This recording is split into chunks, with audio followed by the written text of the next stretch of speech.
lovely and curly hair.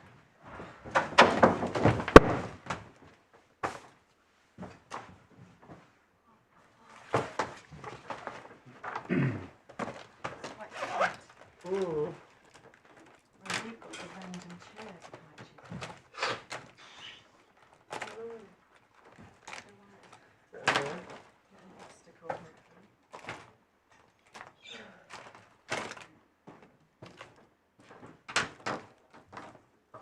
Oh, I sent through the next week. Time to just why he'd asked for them. I'll tell you after it's got. Oh.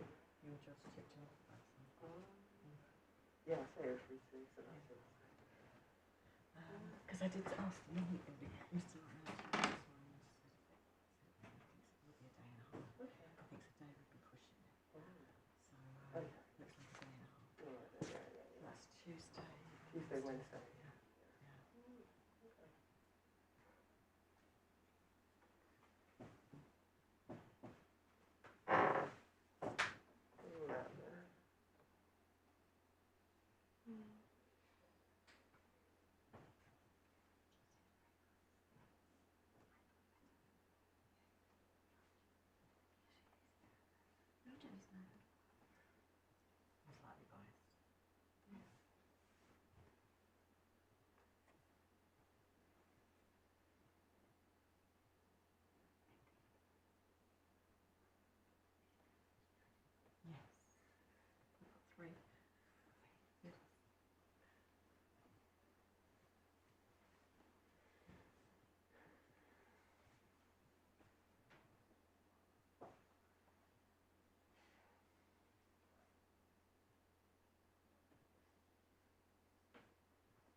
Got rice?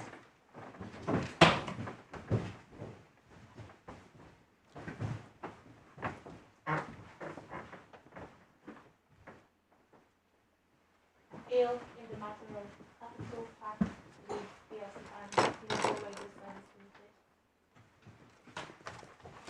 Ltd. Yes, good morning. Morning. May it please your lordships and your ladyship, I appear on behalf of the appellant. My learned friend Miss Wicks, Queen's Counsel, appears on behalf of the respondents. And this is my appeal against the order of Mr. Benjamin Nolan, Queen's Counsel, sitting as a Deputy High Court Judge in the Business and Property Courts in Leeds. Your lordships, I will have seen from the papers, the appellant is the tenant of business premises at 1 Stirling Court, Capital Park, Tingley, Leeds, and the respondents are their former and current landlords, respectively. Lord, the issue before the judge was whether or not the appellant tenant had validly exercised a tenant's break clause in its lease. Then a judge held that the appellant had not complied with a condition relating to the giving of vacant possession, with the result the lease now runs for a further 8 years. And that's until November 2025. Your lordships will know we say he was wrong so to hold and should have held that the break clause was validly exercised. Well, I think the facts are not controversial. I hope I can take them quite shortly. Lord, the subject property is a 3-storey modern commercial unit built in 2000. It was used by the tenants as a broadcasting studio, and the lease was granted in March 2002 for a term of 24 years. The appellant took an assignment of the lease in June 2014 as part of a corporate acquisition. After that acquisition, it carried out a review of the property portfolio it had acquired, and this property was found to be surplus to its requirements. The lease contained a tenant's break clause, and so the tenant sought to exercise that break by giving notice on the 15th of February 2017 to end the lease on the 12th of November 2017. The Lordship will have seen from the judgment during the course of 2017 the appellant was negotiating with its landlord about works to be done to the property before the break date, and the appellant was also carrying out works to the property. Lord, while those negotiations are going on and before the break date, the appellant stripped out various features of the property, and it had not replaced them by the break date. In the court below, we argue that failure to replace was due to an agreement between the parties reached at a meeting between their dilapidation surveyors in June 2017, and that therefore the landlord was stopped from relying upon the failure to replace them. Lord, the judge held that there was no such agreement reached at that meeting. Our claim to an estoppel failed, and we didn't seek permission to appeal in relation to that. However, Lord, the condition of the property on the break date was that the stripped out items had not been removed, had been removed but not replaced. And your Lordships will have seen from the, and your Ladyship, I do apologise, the court will have seen from the pleadings and also from the judgment there were 17 items, which I'll take the court to shortly, which had not been replaced. That state of affairs led to a dispute about the validity of the exercise of the break clause, and in due course proceedings were issued by the landlord in January 2019.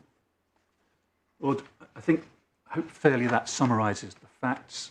Can I take your Lordship, the court, to the lease and take you through that?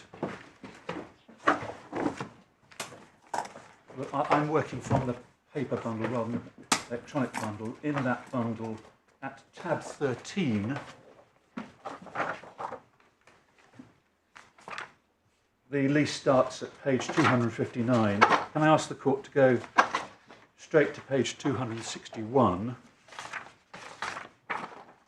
where you will see that the lease dated the 4th of March 2002, made between Sterling Capital Securities PLC as landlord, made between Real Radio Yorkshire Limited as tenant, with the Guardian Media Group as guarantor. Lord, if I can then take the court on through definitions which start on that same page. On the following page, page 262, the court will see about 4/5 of the way down, there's a definition of the contractual term, 24 years from and including 12th of November 2001. Then taking the court on, some of these definitions I can simply show the court, and the court will not be concerned with the detail of them. I can take the court on to page 264. There's a definition of insured risks, and the court simply needs to see that they cover typical things: fire, storm, tempest, lighting, explosion, acts of terrorism, and so on. And the reason I show the court that is that when we later on look at the tenant's repairing covenant, damage by insured risks is carved out of the tenant's responsibilities. Then, if the court would kindly go to page 265, it will see from about almost halfway down the permitted use as offices and broadcasting studios, and then an important definition at the foot of the page, which I should read in its entirety.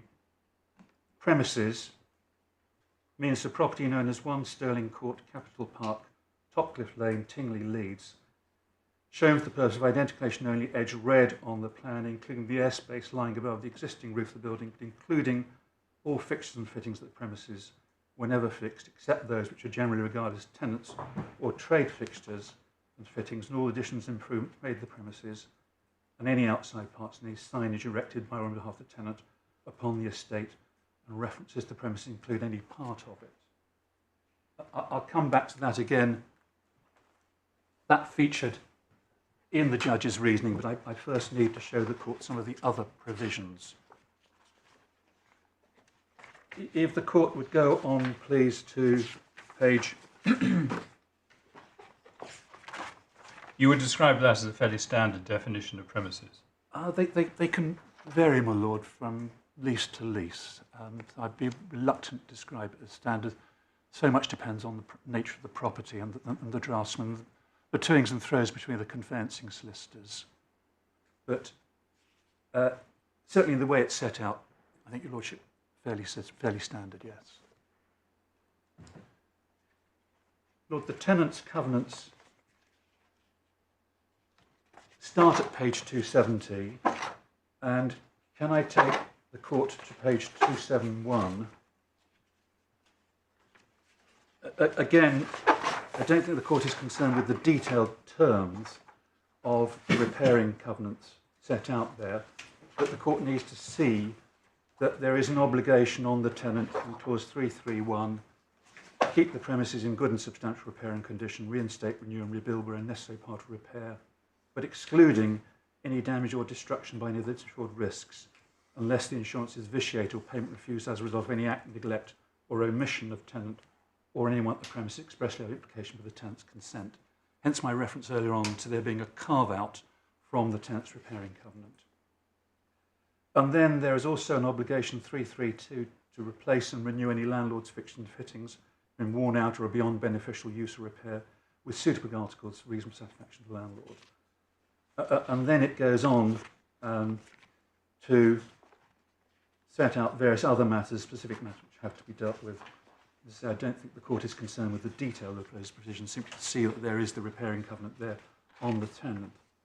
There is also on the following page, page 272, a tenant's covenant relating to alterations, and it's split up again into different sections. First one, 341, not to make any structural, external alteration, addition or improvement to the premises or link the premises to any other part of the estate. So that's absolute covenant.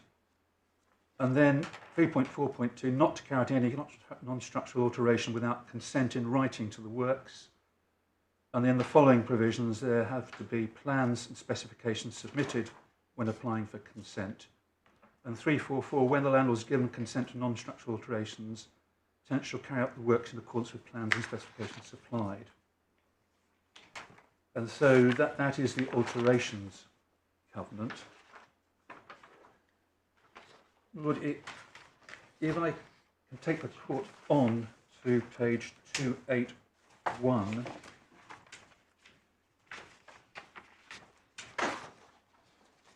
there is at the foot of the page a right giving the landlord access, 313.1, to permit the landlord to exercise exceptions and reservation, and in addition to permit it to enter the premises on reasonable prior notice in writing. And then there are grounds set out setting out the circumstance in which the landlord can enter to view the state and condition of the premises in 313.1, carry out works in 313.2, and for various other reasons on the following page. Then if the court would go to page 285, there is a yield up covenant at the top of the page. And this is a covenant to yield up the premises to the landlord at the end of the term with vacant possession in a state of repair, condition and decoration which is consistent with the proper performance of the tenant's covenants in this lease. And so the court sees that that does two things. First of all, at the end of the term, the tenant has to yield up with vacant possession, but secondly, the parties have expressly directed that should be in a state of repair, condition and decoration consistent with the proper performance of the tenant's covenants in this lease. And so that would look back to the repairing covenants and alterations covenants, which I took the court to. And so the parties have clearly spelt out, we say there, an express provision relating to the condition of the premises as well as a requirement to give vacant possession. If the court would then go on, please, to page 286. Again, I show you this provision, or these provisions, simply so that the court sees the structure of the lease, not for the detail, but at the top of page 286, there is a provision relating to insurance, and this is in the landlord's covenants, this casts on the landlord the obligation to insure. And at the foot of the page, again, this relates back to the carve-out point I mentioned earlier on, there's an obligation in relation to reinstatement. If any of the insured risks result in any loss or damage to the premises or those parts of the common parts over which access to the premises is granted, the landlord comes to make good the loss or damage, carrying out the necessary work of reinstatement or rebuilding as soon as reasonably practicable. So if a situation arises where there's damage by fire, one of the insured risks, and the tenant is not at fault, then it doesn't fall on the tenant to carry out that repair, to reinstate. It falls on the landlord. And I'll explain the significance why that may make that point a little later. The option determine, which the judge and now your court has to consider, starts at page 292. It's at the foot of the page, clause 10. And it provides option to determine the tenant may terminate this lease on either. And then certainly on the version I've got, something's gone wrong with the drafting, as can happen. But fortunately, there's not an issue between us in relation to that. But there is the proviso, if the tenant, 10.1.1, gives the landlord at least 6 months and not more than 9 months written notice to expire on the tenant's break date of its intention to do so. 10.1.2 only relates to the first break date, and it's an obligation to pay 2 years' rent. The court is not concerned with the first break date. 10.1.3 has at the date of the notice paid the rent and all the payments due under this lease. And then the clause the judge below had to consider, your lordships have, the court has to consider, gives vacant possession of the premises to the landlord on the relevant tenant's break date. And the court knows from reading my skeleton, I draw a distinction there between the provision in the yield up, which is expressly directed to the condition of the property, and this provision, which is, we say, simply directed to vacant possession. And the landlord and tenant, we say, are not concerned with the condition of the premises at the break date, and equally, the court, if the parties can't agree, is not concerned with it. If I can just make one point, I hope without getting either anorekish on this, but for those who've seen many of these leases over the years, that there is a provision missing from this, which I will take the court to shortly. It's a provision that the tenant should have complied with his covenants, and that is not there. I think, again, I've dealt with this in my skeleton over the years, and I can take the court to a passage in the Encyclopedia of Forms and Precedents. Over the years, what has happened is that conditions like that have become a trap for tenants if there is a very small breach, not a de minimis one, a very small one, and the cases extend to trifling breaches, that will defeat the exercise of the option. So, obviously, the parties negotiating this lease, or this break clause, and the solicitor advising them, have excluded such a provision. We say, and your lordship, again, the court knows this from my skeleton, we say that by the back door, the respondent is effectively reintroducing such a clause. Then 10.2, the landlord may in its absolute discretion at any time expressly waive compliance with all or any of the conditions in clause 10.1. 10.3, the termination of the lease under this clause should be without prejudice to any right of action of either party in respect of any previous breach of covenant or condition of this lease by the other. And then 10.4, I don't think the court's concerned, but that's just to deal with a situation where if there's an outstanding rent review at the break date, the landlord still gets his money. To complete this review of the provisions of the lease, I should just show the court that at page 297, there is a rent review clause in Schedule 1, And again, I don't need to take the court through the detail of it. All one sees is that in 1.1, the last definition is of the open market rent. What has to be valued is the premises, again with a capital P, but subject to a whole list of assumptions in 1.2 onwards, which relate to getting the valuers to value premises in a certain condition. So, for example, no work's been carried out the premises by the tenant, which has diminished the rental value, and there are also various disregards on the following page, page 298. So, for example, one disregards under 1.13 any effect on rent attributable to any improvement to the premises. I'll come back to that shortly later on. That's the provisions of the lease. Can I just take the court to the bundle of authorities? Maybe I owe the court an apology here. I think you may have had quite a few extra bundles of authorities. Miss Wicks very kindly pointed out to me yesterday that the electronic bundle, lodged about 7 days ago, was incomplete, and so my clerks lodged another one yesterday afternoon, and out of an abundance of caution they also lodged further bundles of authorities. If it means the court has 6 bundles of authorities, apologies. Just in one respect, I didn't detect any difference between the hard copy bundle I already had and the new hard copy bundle. Is there a distinction between the two? There shouldn't be. No. It was the electronic bundle that had the problem. Yes, it was the classic problem of failing to double photocopy pages. Some pages you went from, say, 468 to 470. Yes. It's a sort of problem we've all come across before, both in sitting, I'm sure, and in practice. Yep. So in that bundle of authorities, I'm working with hard copy at tab 10.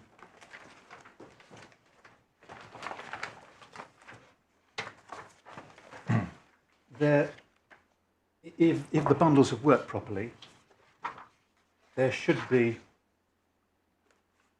an extract from the Encyclopedia of Forms and Precedents under the editorship of the late Lord Millet, who I see passed away last month.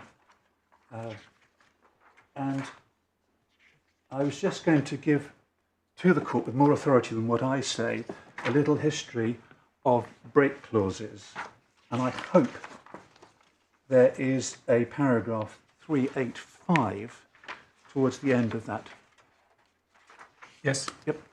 And this talks about exercise of an option, but it actually gives the court a potted history of how break clauses have operated in the past. Any matters that have made conditions precedent the exercise of the option must be strictly observed. Therefore, the notice exercising the option must be given within the specified period and must otherwise comply with the provisions of the lease. The landlord often seeks to make the exercise of a tenant's object subject to the tenant having paid the rent and comply with the terms of the lease, and in the case of an option to break, to delivery up of vacant possession. Such a provision exposes the tenant to the risk that his right will be lost in the face of even the most trifling breach, and particularly where a tenant is under obligation to repair or redecorate, it's imperative he achieves some protection if the option is not to be rendered worthless. If the exercise of the option is made subject to reasonable performance of the covenants, the right is not lost as a result of a minor breach of covenant. If an option to break is made subject to material or substantial performance of the covenants, compliance is assessed by reference to the ability of the landlord to relet or sell the property without delay or additional expenditure. Further, a tenant's position is improved. It's clearly provided it's on the expiry of the notice exercising the option when there has to have been compliance with the terms of the lease rather than the date at which notice was served. Tenants should argue that there should be no conditions precedent at all on the basis that, to the extent that the landlord has suffered loss as a result of any breaches there may have been, he has a remedy against the tenant. This can be sued quite separately from the exercise of the option. And the court will see from that and can infer from that the way things have gone in the development of these clauses. Originally there would be provisions that the tenant must have complied with its covenant. The tenant could lose the right to break in the face of even the most trifling breach. And the footnote there is footnote 5 to cases called Finch and Underwood, West Country Cleaners, and Kitney and Greater London and Bairstow Eaves. Some of those cases are notorious in this area of practice. I think in the West Country, in the Bairstow Eaves case, it was a failure to decorate in the last year. That's in the footnote, line 3. And I think in the West Country cleaners case, it was a failure to paint the ceiling in every third year of the term. And I'm sure we can get this out of Neesby, but I think the Lord Justice Newey had a case, I think Sir Howie and Henderson, which was a failure to fence. And in that case, I think your Lordship, sitting at first instance, found that putting some metal panelling in a fence was a failure to comply with the repairing covenants, and that deprived the tenant of its right, I think it's to break in that case. But one sees from that potted history the problems those covenants or conditions caused. So in some cases, they'd be subject to reasonable compliance. I think that had to go to the Court of Appeal. In some cases, subject to substantial performance. And again, I think that's been to the Court of Appeal. I've made the point already that in this case, the parties omitted any provision in the break clause that there should be compliance, whether reasonable, substantial, or at all, with the conditions. But I hope that sets the scene that while I've got that out, if I take the court back to paragraph 287, at the foot of that page, which is page 138, there should be a reference, a heading, length of term, break clauses and renewal rights. And there's an extract from the Code for Leasing Business Premises, England, Wales 2007. I'll show the court shortly what that was, but it states that, and it's 159.3.2, the only precondition to tenants exercising any break clause should be they're up to date with the main rent, give up occupation, and leave no continuing subleases. And then footnote 2 says, in particular, disputes about the state of the premises or what has been left behind or removed should be settled later, as on a normal lease expiry. The court may say, well, why is counsel showing us a code from 2007? I say, and I think I've said this in the skeleton, I said to the judge below, the code represents what sensible business commercial parties would have been likely to agree a little earlier on in 2000, after the history that I've shown the court of the way in which break clauses develop. And if the court... And in effect, you say that that was what was agreed in this case? Correct. The 159.3.2, the preconditions being that they're up to date with the main rent, give up occupation and leave their continuing subleases? Correct. And anything, all the aggravation that would follow from our admitted failure to replace those 17 items, that's a matter for later for the TCC or for the Central London County Court. It's not a matter for commercial parties to have to discuss on the break date, because commercial parties on the break date need certainty. The landlord needs to know, can it re-let the premises? And the tenant needs to know, am I free from rent? I mean, the court hasn't seen the figures, but my clients are on the hook now for another 2.1 million of rent, service charge and rates because of the failure so far of the exercise of the break clause. But the Lord Justice News puts exactly how I say it would have been. Can I, again, by way of this sort of potted introduction to break clauses, can I take the court to something which Sir Kim Lewison said, not in his capacity as a judge or a Lord Justice, but in a foreword to a book on break clauses in the bundle at tab 4. There should be a case called Siemens Hearing Instruments against Friends Life Limited. A decision of this court in 2014. And again, I simply take the court to this by way of an introduction to tenants' break clauses. In this case, we see at page 404, Lord Justice Lewison cites himself giving a forward to a book. It's on the following page 405. In a forward to Warwick and Trumpeter on break clauses, I wrote, if the tenant tries to exercise the break, the chances are that he does so because the market's changed. He's paying more than the rental value of the leased property and wants cheaper accommodation elsewhere. The consequences of failure will be extensive, but the change in economic conditions will be precisely the reason why the landlord will fiercely resist the tenant's attempt to break the lease. He will pick over the tenant's notice exercising the break, looking for any possible error, and he will examine minutely whether the tenant has fulfilled any conditions on which the validity of the break clause depends. Break notice depends. Does it specify the right date? Was it served by the right person? Was it given to the right person? Was it given in accordance with any stipulated timetable?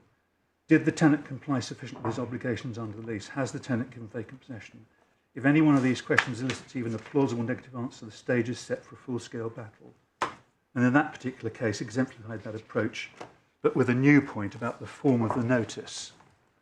And I simply show your lordship, the court, that because I think this case raises what certainly in the court below Ms. Wicks and I agreed was a new point. All the reported tenant cases about tenants' compliance with vacant possession conditions in break clauses seem to concern tenants who leave too much in their premises. This is a case, I think the first case, about tenants who have left too little. And so I know from reading the property press and the property law press, this is a case that's aroused some interest and could be of some importance to those who have to advise tenants on the exercise of tenants' break clauses, and also, of course, advise landlords on whether a tenant has validly exercised such a break. And one suspects that in the present unfortunate circumstances, there may be a lot of tenants out there looking at break clauses, trying to get out of their leases. So the point is topical and important. Can I take the court back to the break clause? Oh, sorry.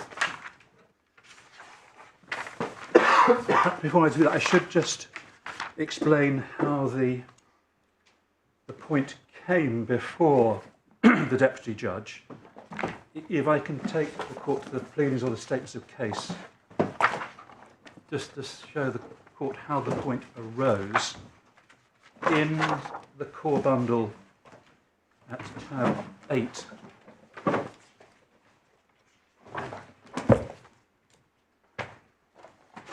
there are the particulars of claim which start at page 91, and after referring to terms of the lease at the foot of page 92, it's pleaded as we admit that the premises included certain parts and they're set out there. The court can cast its eye over them. There are 12 there. And then it said at page 93, paragraph 10, on the true construction of clause 10.14, it was a condition of the right to terminate the lease on 12th November 2017. The tenant delivered up the premise, including those parts of the building fixtures referred to in paragraph 8 above. And then at the foot of that page, it's pleaded, as we admit, that there were 17 items we had removed, starting with ceiling grids, ceiling tiles, and working through to various cables. And that's all admitted. Our estoppel defence failed. That's admitted. At 16, in the circumstance, defendant failed to comply with clause 10.14, the lease didn't terminate. As it's what we thought was a new point, those instructing me... Just to be clear, the key there is paragraph 10 in a way. Correct. Where it's pleaded that on the true construction it was a condition to terminate that the tenant delivered up the premises. Correct. And because it's a new, what we thought was a new point, we sought further information about that paragraph. If the court goes to page 110,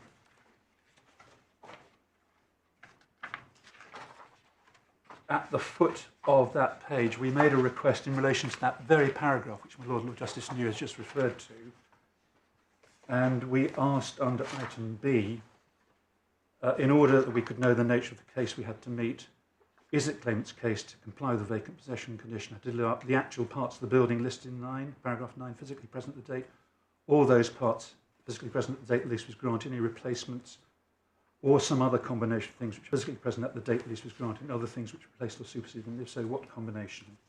The answer was, claimant's case is, defendant was obliged to deliver up the premises. As at the date of the lease, the premises included those parts of the building and fixtures pleaded in paragraph 9. The parties, however, contemplate parts of the building and fixtures, including those listed in paragraph 9, might, during the term, be replaced pursuant to tenant's obligations under the lease. For example, its obligation to repair under clause 331, to renew fixtures under clause 332, or comply with legal obligations under 393. Parties also contemplate the premises might, during the course of the term, be altered pursuant to clause 342 with the consent of the landlord. Pursuant to clause 345, the landlord could require removal of any alteration, reinstate of the premises to the state they were prior to making such alterations. Insofar as those parts of the building and fixtures referred to in paragraph 9 have been replaced or altered pursuant to the tenant's obligation, clause 10.1.4 required delivery up of the parts of the building fixture in their altered state. Say it was not open to claim required delivery up of alterations required to be removed pursuant to clause 345. Otherwise, clause 10.1.4 required delivery up of the premises as demised at the commencement of the term. So subject to permitted alterations and variations, it's that the premises must be put back into the condition in which they were in at the commencement of the term. They must be in that condition. I mean, as happens in these cases, I think both cases have responded, and I'll take the court shortly to the respondent's skeleton for this court, where it's put more precisely. But yes, I think that encapsulates it. The court should see the sort of exercise that's involved in this attached to that further information at page 115 is the sort of report one sometimes starts looking at with a heavy heart, because it's all about the condition of the property. But again, I think, shortly tell the court what's involved. This is a report from Knight Frank to those instructing Miss Wicks, from a Mr. Burns, who was the respondent's dilapidation surveyor. And what he had to do was to, and it appears from page 115, provide an assessment of the definition of premises as defined in the lease having regard to the extent of the landlord's property. And what he had to do was go back and establish what was in the demised premises at the start of the lease, and the extent to which those things had been changed over the course of the lease, and report. And it involved him carrying out some fairly detailed investigations into the history of the building, getting plans which were accessible to the landlord but not accessible to my clients as assignee tenant, and then preparing a report. Because we say it's a consequence of the respondent's approach that sort of investigation has to be carried out at the break date if the respondent is right, that the parties and then the court, in the event of a dispute, is concerned with the condition of the premises, following it through from the start to the break date. I mean, how different would the exercise have been if, certainly I think used to be common, it had been a condition precedent that you complied with all your covenants? Well, in that case, it would have, the same sort of exercise would have had to be done, because one of those covenants would be the repairing covenant. Yes. And So in that sense, you say it was an unnecessary exercise, but it's certainly the sort of exercise that you would say a different form of clause, which was common, would have required. Exactly, yes. And I say also, it's an exercise which is highly unlikely the parties intended it. The idea that the break date comes and the parties are scurrying around, or their dilapidation cells are scurrying around, trying to look back, in this case, to 2000 and find out what the condition of the property was, the extent to which it's changed, and on Moylan Friend's case, if there have been changes, the extent to which they comply with the covenants. I'll show you, Lordship, how that emerges when I take the court to the skeleton in a moment. But can I just finally take the court to back to clause 10.4, which is what the argument was all about below and in this court. The court we'll have it at page 293. The issue concerns compliance with 10.1.4, give vacant possession of the premise to the landlord on the relevant tenant's break date. I say that's a simple vacant possession provision, which would not normally involve a consideration of the physical condition of the property or its state of repair. Instead, it would normally be addressed to freedom from chattels, people, and legal interests. And we say properly construed, 10.1.4 is directed solely to the question whether the tenant's given vacant possession. If it was going to be directed to further questions, such as the physical condition of the property, in my submission, the parties would have set out criteria by which the condition of the property might be assessed or judged or tested. And we'll see when we look at the respondent's skeleton that it accepts that its approach involves reading words in, I think effectively as a matter of necessary implication. So we say only about vacant possession. We rely upon the natural and ordinary meaning of the words. We also say the court must be careful not to make the clause do more work than it was intended to do. It's saying vacate, give up possession. And the word premises there simply say, well, you've got to do those two things in relation to Sterling Court. And I appreciate this is a lease, it's a tenant's break clause, but if this was a contract for sale of land with vacant possession, other terms of the sale contract would deal with the condition of the property.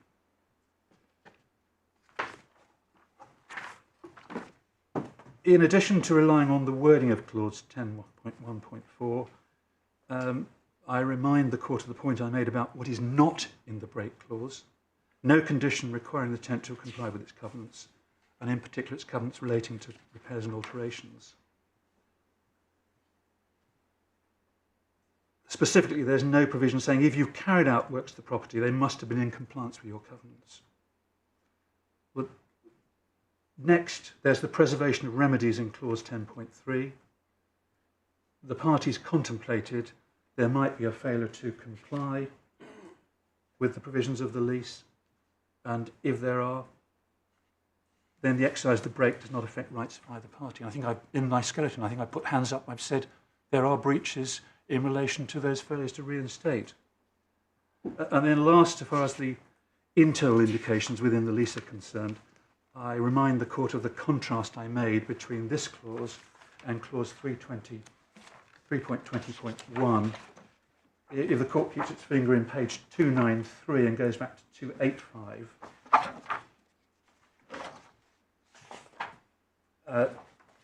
one can turn the page from 285 to look at what is said on yield up the premises to the landlord at the end of the term with vacant possession in a state of repair condition, decorations consistent with proper performance of tenant's covenants in this lease.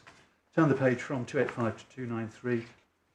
No such provision. We say that's, and again, another indication within the lease in support of our approach. And I suppose there might be said to be two particular distinctions. One is that 3.20.1 refers to state of repair and so on. Another is that whereas 10.1.4 simply obliges you to give vacant possession of the premises, this one says you have to yield up the premises with vacant possession. Yes, that's a fair point. It's a bit more formal on 285.320. It's simply give vacant possession on 293, so it's another distinction of law. But can I, at this point, just look in a little more detail how the respondent puts its case? The lease obviously is littered with references to the premises. Yes. And as I understand the case on behalf of the respondent, the premises must mean requires it to include all fixtures and fittings. Otherwise, it's not the premises. Correct. So you have provisions that the landlord is entitled to enter the premises. Yes. Well, how does that work?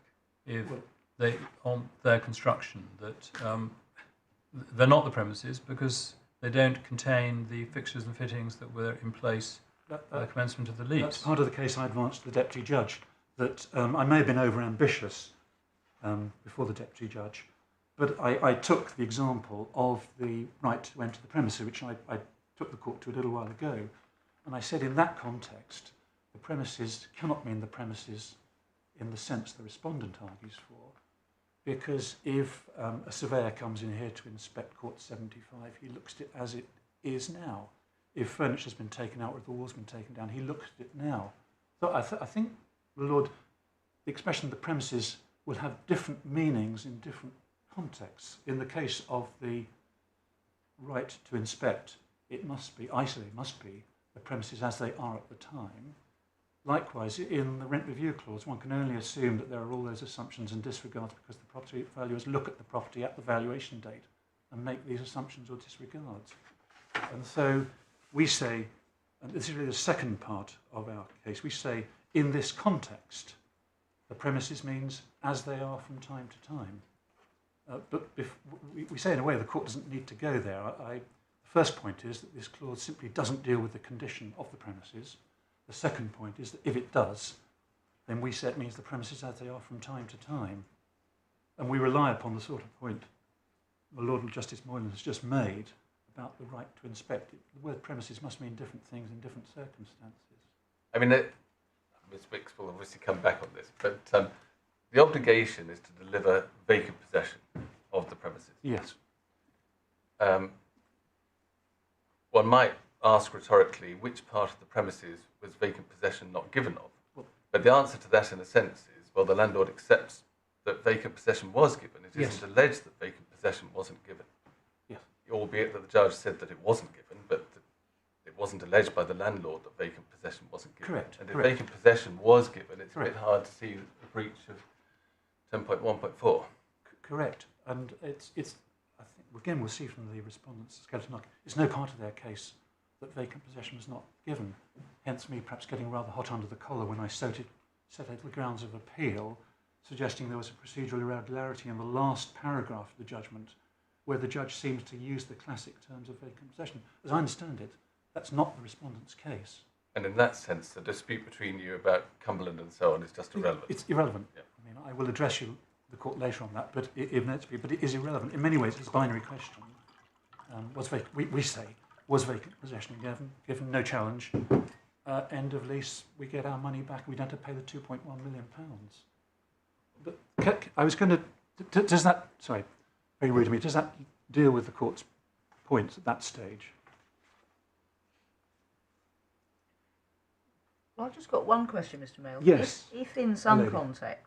I'm sorry, I didn't catch that. I'm so sorry. If in some contexts, as you've just said, the premises must mean the premises as they are from time to time, I mean, isn't it more coherent to say that that's what the premises must mean throughout the lease? It's a little odd that it means different things in different contexts. I suspect if I say that, I think below, in the court below, Miss Wicks then put back to me the example of the repairing covenants and saying, well, it can't be the premises there because you've got to keep them in good repair. You could trash the premises, say these are the premises, and the premises mean the premises from time to time. I can comply with my repairing covenant by delivering up trash premises. Certainly, my lady below, I was, when I was bold, brave, or Humphrey might say courageous. I said it meant that throughout. Yeah. And Miss Wicks came back in her written argument saying I was being courageous, I think. I thought the judge said you were ingenious. Or something. I can't remember. It wasn't the usual sort of judicial compliment of being ingenious. I was creative. But as it... But it is a bit of a puzzle, isn't it? It is. The same phrase means different things in different provisions of the lease. Yes. The court may not have to say, but the court is with me on my first point, Yeah. and the second one doesn't arise. The first point, the one I'm developing now, this clause is not about condition, simply about VP. Sure. But I accept what your ladyship says. I think when we were discussing the case on our side in preparation for closing argument, we were sort of going through the lease, looking at almost every clause, thinking, well, can Miss Wicks say but it doesn't mean the premise is there. So I'm cautious in saying it is the same everywhere, but there is logic to what your ladyship says, that if it means it in one place, it should mean it in another place. Yes, just because it's logical doesn't mean it's right. Thank you. I was going to take the court to the respondent's skeleton.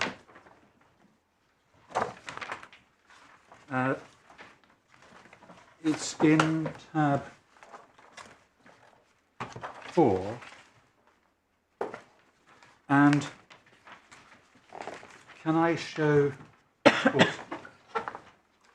three passages? First at page 50,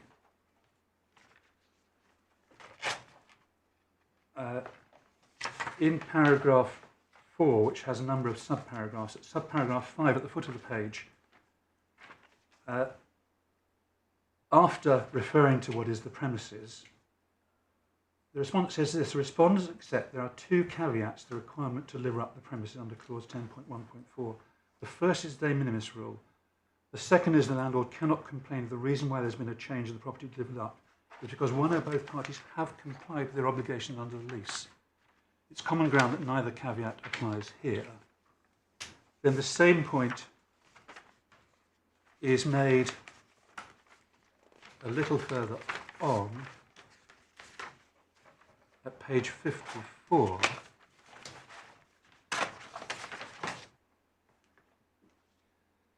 Paragraph 18, 4 or 5 lines from the end. Moreover, as the respondent accept, if there are items which are placed in compliance with the covenants in this lease, for example, repairing obligations, the premise encompass the replacement rather than the original item, that qualification is necessary to make sense of the lease as a whole. And then the same point, page 55, paragraph 21. The premises mean the property listed in the definition in clause 1.1, including the original building lands fixtures, whenever fixed, subject to replacement of any items in accordance with the covenants in the lease and the de minimis rule. So on all three occasions where the respondent's case is set out so clearly and helpfully, one sees that the work that has to be done has to be in compliance with the tenant's obligations. This is why I say that the respondent is seeking to introduce by the back door a condition which is not included in the break clause. Because this case was straightforward. We took out 17 items. We didn't replace them. But anyone reading those three references will see that in order to comply or to meet this test set out by the response, there must be compliance with our obligations. So to take one of the first examples in that list of 17 items, I think it was the ceiling and the ceiling tiles. If, say, we'd reinstated those 17 items, but towards the end we were rushing to do it, and we put in new ceiling tiles of a poor standard, then if that was not in compliance with the tenant's covenants on this approach set out here in the skeleton, we would fail. Hence my suggestion earlier on, this approach to vacant possession involving an assessment of the conditions reintroduces by the back door a requirement to comply with the tenant's covenants. And my learned friend in the skeleton, the respondent in the skeleton, is quite clear about that. Because in the same skeleton, if the court goes back to page 53, at paragraph 14,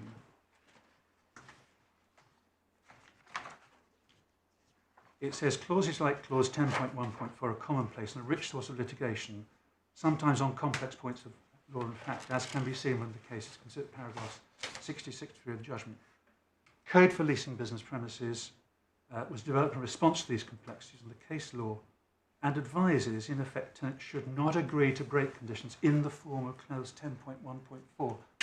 So what is being said there is that tenants should not agree to conditions requiring vacant possession which, if the court accepts that, then of course that has serious consequences, because the landlord will want vacant possession.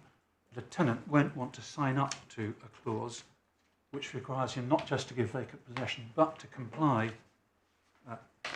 as it's put, or to do works in compliance with their obligations.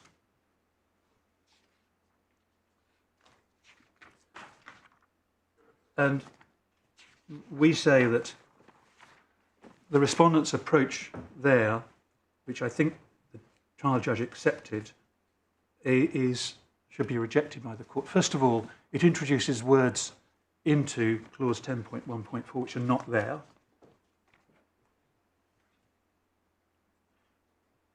And secondly, it will require the parties to consider what repairs and alterations have been carried out since the lease was granted, and whether those repairs and alterations have been carried out in compliance with covenants. And I use in compliance with, taking the words from the respondent's skeleton. And the court knows, from perhaps having had direct involvement or tangential involvement in dilapidations cases, that these can be vexed questions as to what work's been carried out and whether or not they have been carried out in accordance with the tenant's covenant. And we say it's unlikely that commercial parties like this, a property company, a media company, would have agreed to a clause 10.1.4 having that meaning. Lord Milady, it also reintroduces the trap for the tenant. Again, coming back to the ceiling tiles. Say we got all the work done, but the contractor was late, and so on the moment before the break was due to take effect, the contractor hadn't finished a section of tiling in, say, take this courtroom as an example. Well, my learned friend concedes that de minimis, or says that de minimis is wouldn't be a problem, but the cases show that trifling breaches can defeat a break clause.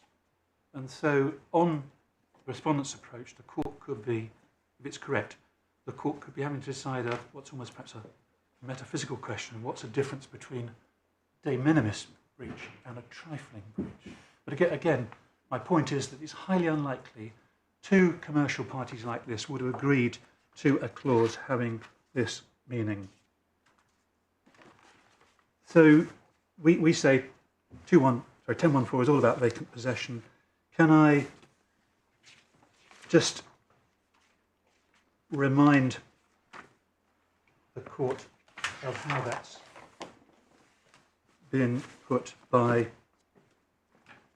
two distinguished judges? If the court could go to tab 5 of the bundle of authorities,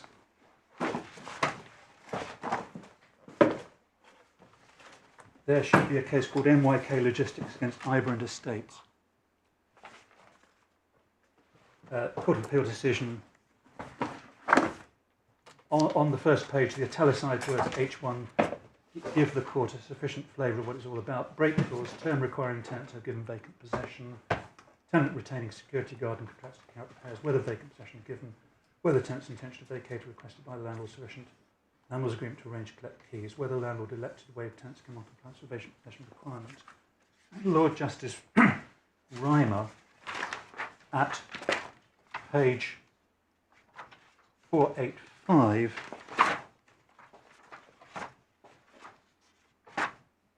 paragraph 44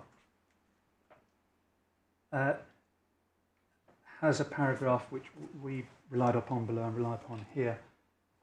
Learned Lord Justice says, I would not with respect regard the judge as being wrong to explain the position as he did. It does appear to me the present case is in principle a straightforward one whose resolution does not require reference to authority about sellers for the rubbish.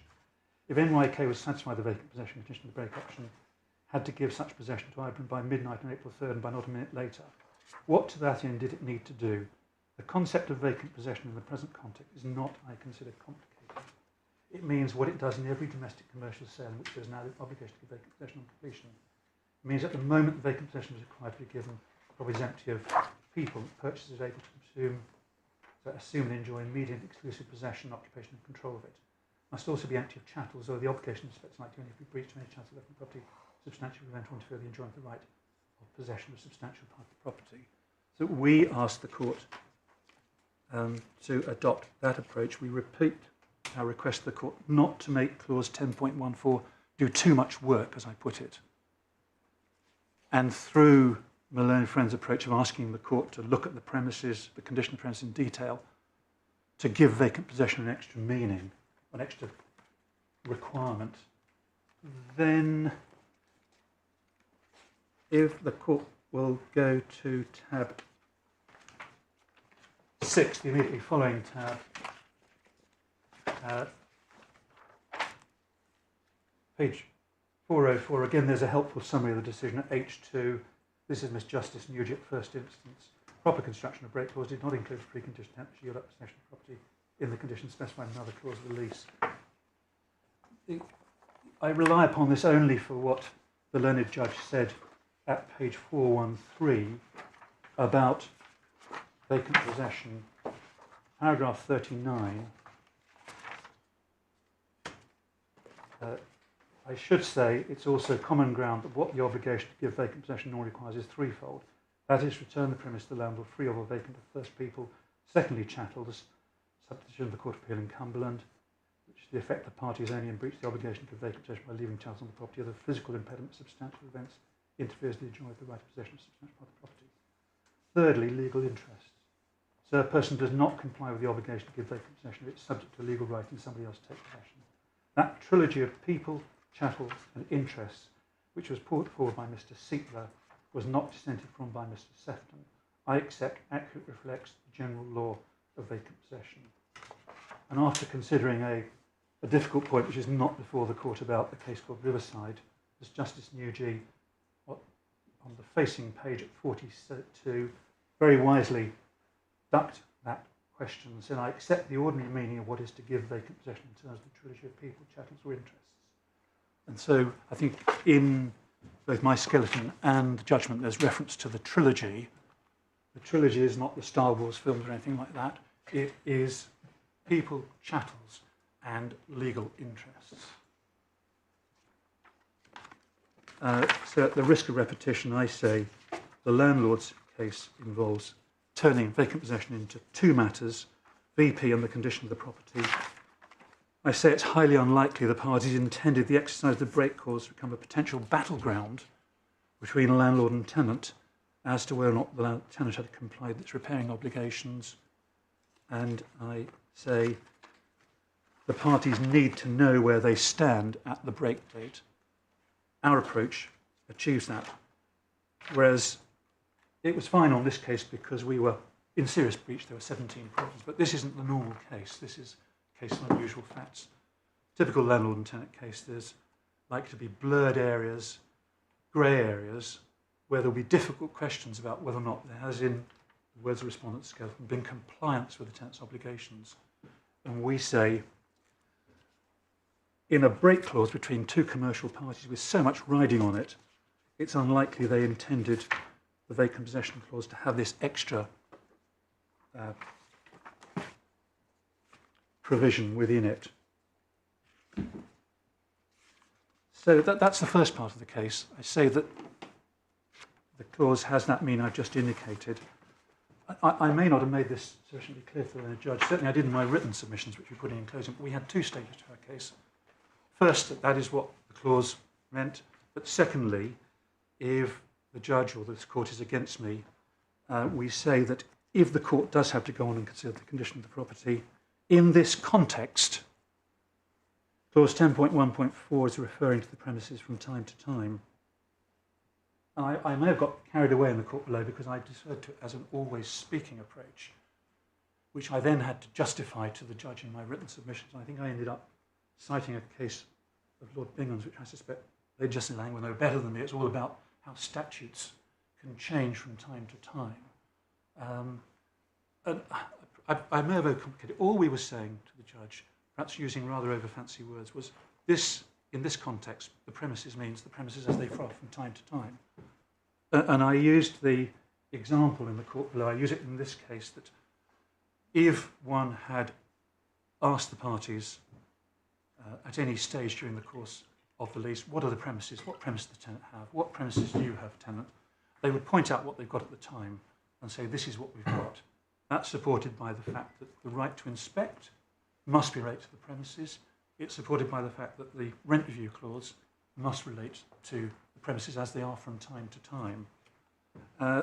So if the court gets onto this stage, I say that the court should construe the premises as meaning the premises from time to time.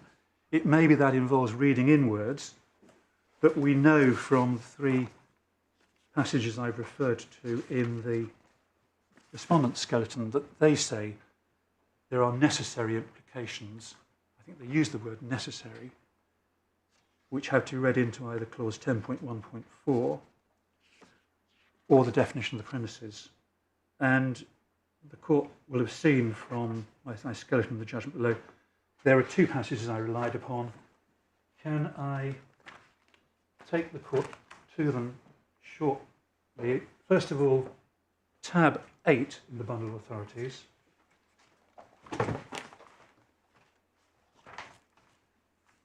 There's a case called Ponsford and Aerosols in the House of Lords in 1978. And again, the italicised words at letter C on page 63 suffice to set the scene for the court. Landlord and tenant rent, reasonable rent, rent review clause providing for assessment of reasonable rent for the demised premises, premises burning down and being rebuilt, improvement at tenant's own expense, whether assessment of reasonable rent to include improvements. And this was decision in the House of Lords. It was one of those cases where I think 9 judges looked at the point, and 5 went one way and 4 went another way. And I think in the end what they decided was a reasonable rent for the demised premises meant the premises as they were, including the improvements. There's maybe some lack of merit in that. I think that was the approach which was adopted. And the passage, the short passage I take the court to is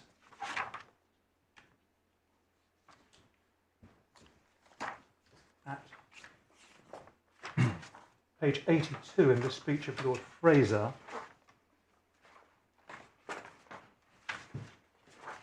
I think he was in the majority. The dissentients were Lord Wilberforce and Lord Salmon, but Lord Fraser didn't need to repeat the facts. The only question of decision in the appeal relates to the proper construction of fee words in the lease. The words occur in clause 1, which provides that during the second, third, 7-year periods of lease, yearly rent should be £9,000, or such sum, whichever shall be the higher, should be assessed as a reasonable rent for demised premises. Period. There is no dispute that the demised premises originally meant the factory described in clause 1 of the lease, now mean the factory as rebuilt after the fire, including the improvements made at the expense of the tenants, with the approval of the landlord given in license dated 1669. The premises would include the improvements without express provision to that effect on the principle anything made part of the premises by the tenant inures to the landlord. Provision to that effect was made by clause 3 of the licence. So I accept that was the court was there looking at the situation when the premises had been rebuilt after the fire. But I posed the question in the court below and in this question, if just after the fire the parties had been looking at the smoking ruins and had asked, what do the demised premises comprise? They would say, well, this is it. It's not satisfactory. But these are the demised premises. That's what the landlord surveyor would have inspected. That's what the loss adjusters for the tenant would have inspected. And so we say that is an indication that one should be approaching these things as the demised premises mean the premises from time to time, or here the premises mean the premises from time to time. Then the second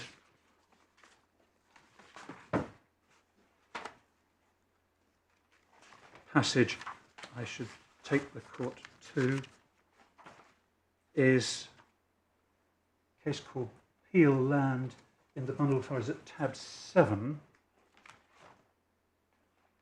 There's a decision of the Court of Appeal in 2014.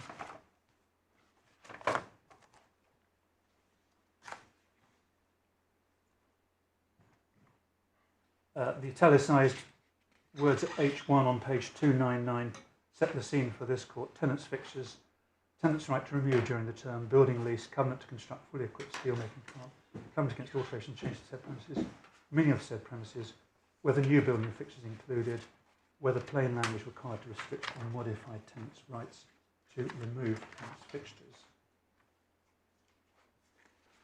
In the judgment of Lord Justice Reimer, the passage I wanted to take the court to is at page 310.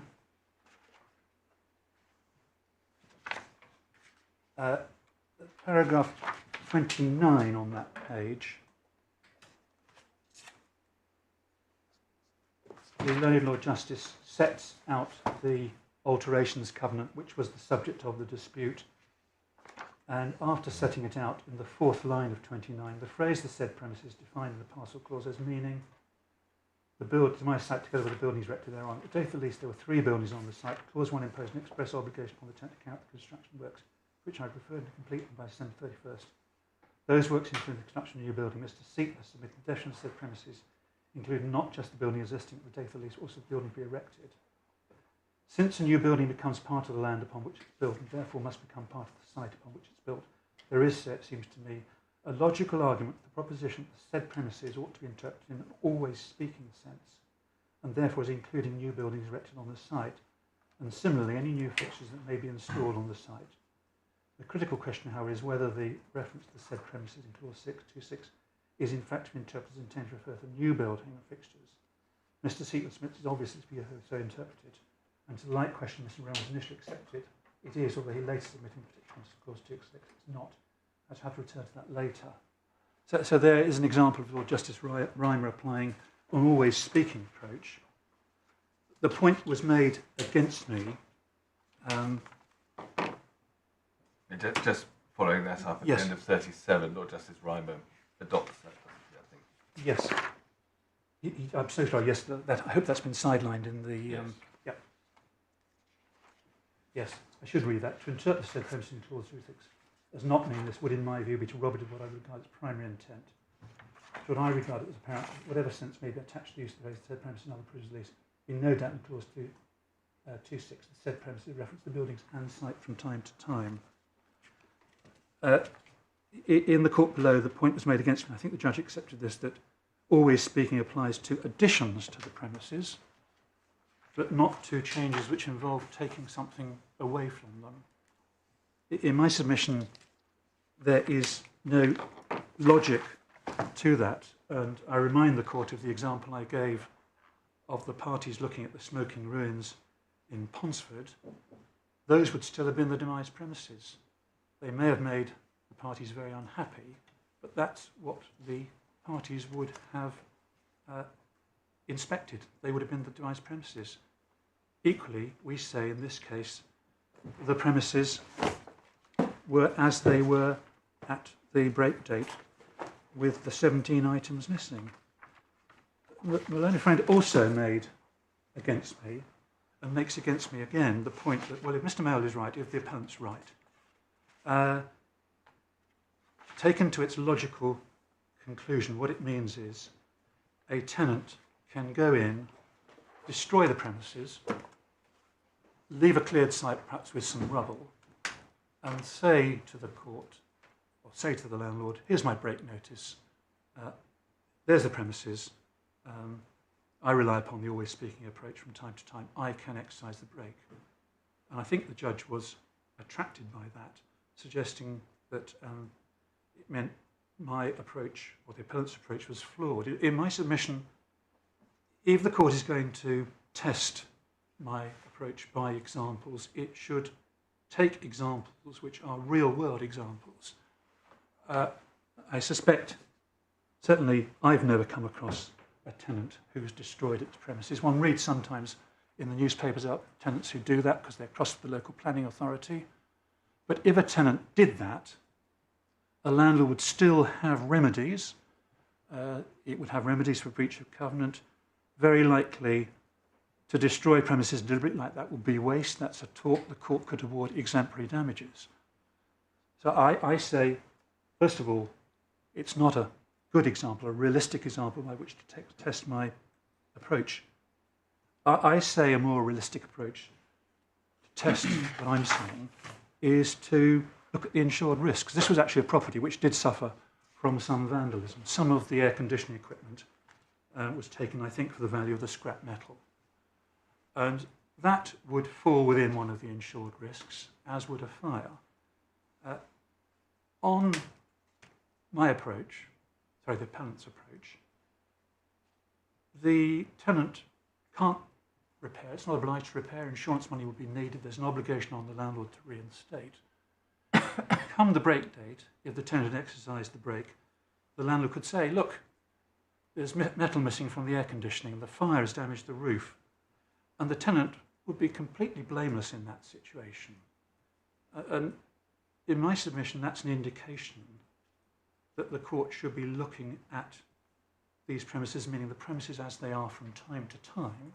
If there are problems, like 17 items missing, that can be dealt with in the usual way through a dilapidations claim. If there are problems with scrap metal taken from air conditioning, that can be dealt with through an insurance claim.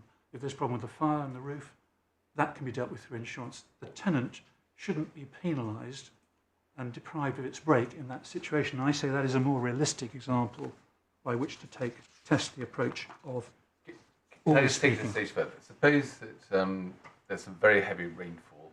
Yes. Water comes through the roof and brings down some ceiling tiles. Yes. There you would have a repairing obligation. You would. So it's not quite like the situations that you've been talking about where you would have no repairing obligation anyway. But on my approach, that's an act of nature. It could happen, say, in the run-up to the break date. I mean, it could happen on the day before. It could, yes. I mean, squatters can go. These things can happen. Squatters go in and vandalise. On my approach, the break survives. It's still exercisable. On the respondent's approach, their dilapidations will be going in and say, oh dear, 15 square metres of tiles missing. That's part of the original premises with a capital P. You've lost the right to break. And of course, a right to break costs. You pay more rent for a lease with a right to break than you would with a lease without a right to break. I'd probably be accused of giving expert evidence here, but it's a difference between a lease with a valuable right to a tenant and a lease without that valuable right. And so we submit that the facts of this case were extreme. 17 items missing. We were in the wrong. Hands up about it. It may be that over-influenced the judge, and he went down the line of the respondent saying the premises are there in the break clause, condition 10.1.4. I, the judge, have got to look at the premises, see what they mean, see what the condition was. The appellant's failed. We say, first, he should have construed 10.1.4 in a much more limited way. Secondly, if we're wrong on that, then the premises mean the premises from time to time. Lord, I don't think I need to address your lordships on vacant possession because the court has seen that the case is not put on the basis of vacant possession. I think that is disowned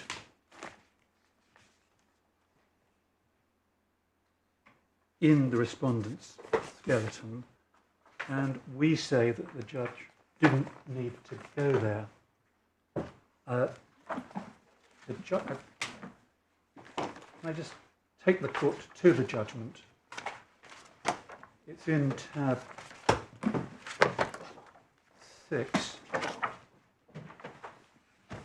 And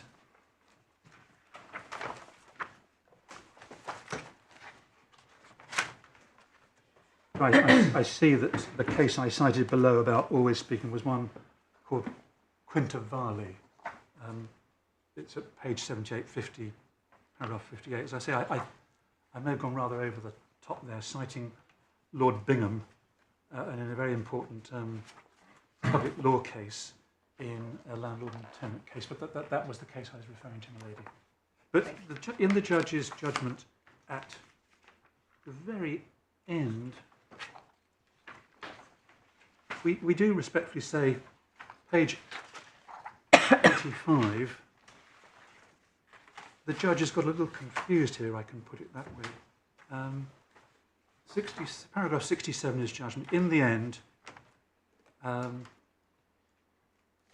perhaps I should read the previous paragraph. In my judgment, he's referred in the previous paragraphs to problems which building condition could cause. He set them out in 65. 66, in my judgment, these were generically the sort of outcomes against which the claimant regarding it tried to adopt possession of the premises, although it made commercial sense so to guard. By including the words, and they're set out, the claimant was ensuring a tenant exercising its brake shop and would not to do so by handing back an empty shell of a building which was dysfunctional and occupiable. But I don't know where he got those words from, dysfunctional and occupiable. This was a case decided purely on factual evidence. Whether or not a building is unoccupiable and unlettable, would we say would require expert evidence. We could have called a letting agent to say we actually improved the property by stripping out all this equipment. We didn't do that because we tied the respondent down in our RFI to making its case very clear. And so that was the judge, can I put it politely, going on a frolic of his own, which was unnecessary. But then he goes on, in the end, this is what the defendant did. On my findings, we accept them because he rejected our estoppel case. They stopped the work unilaterally in the hope of negotiating settlement. Those negotiations failed, the clock ran down, the tenant gave back considerably less than the premises as defined in the lease. It did not give vacant possession. In my view, this is an exceptional case. Therefore, the second test identified in Cumberland Legal Journal is satisfied. Namely, the physical condition of the property was such that there was a substantial impediment to landlord's use of the property, or a substantial part of it. Accordingly, I rule that on the 12th of November, the defendant did not give the claimant vacant possession of the premises. Lord, that paragraph starting, in my view, is a clear reference to the case law which is in the bundle, but I won't take the court to, of Cumberland, Court of Appeal in the 1950s, and the Legal and General Miss Justice Lewison, where they consider at some length, and I don't want to weary your lordship with the court with it, what is the test to apply in deciding whether or not vacant possession has been given. And that is a second test. We say the judge simply should not have gone there. But more importantly, and really that may be just a spat between my learned friend and I, the nub of the issue is we say that clause 10.1.4 does not have the extended meaning as relating to the condition of the premises. In any event, if it does, the premises mean the premises from time to time, and I've addressed the court on that. Can I deal with one other matter, which is that I think in my learned friend's skeleton, I think either the appellant or I, probably I, am criticised for not raising the question of procedural regularity with the judge, either on when submitting corrections to the judge or when seeking permission to appeal. But as to corrections to the draft judgment, as I understand it, counsel's corrections and my role therefore at that time was not to re-argue the case. And so for that reason, I didn't raise the point. In any event, from investigations Ms. Wicks carried out yesterday, it looks as though such corrections as we made either didn't reach the judge, or if he did reach them, he ignored them, because Ms. Wicks reminded me yesterday that she produced a whole schedule of corrections. I've been through them, and none of them has been made to the judgment. So that's a sort of interesting twist on the case, but I did not raise this point in dealing with corrections because I thought it would be wrong to re-argue the case. But so far as hand-down is concerned, this hand-down took place remotely. We actually argued the case in Leeds in person, as we are today. The hearing was to be by cloud video platform starting at 10 a.m.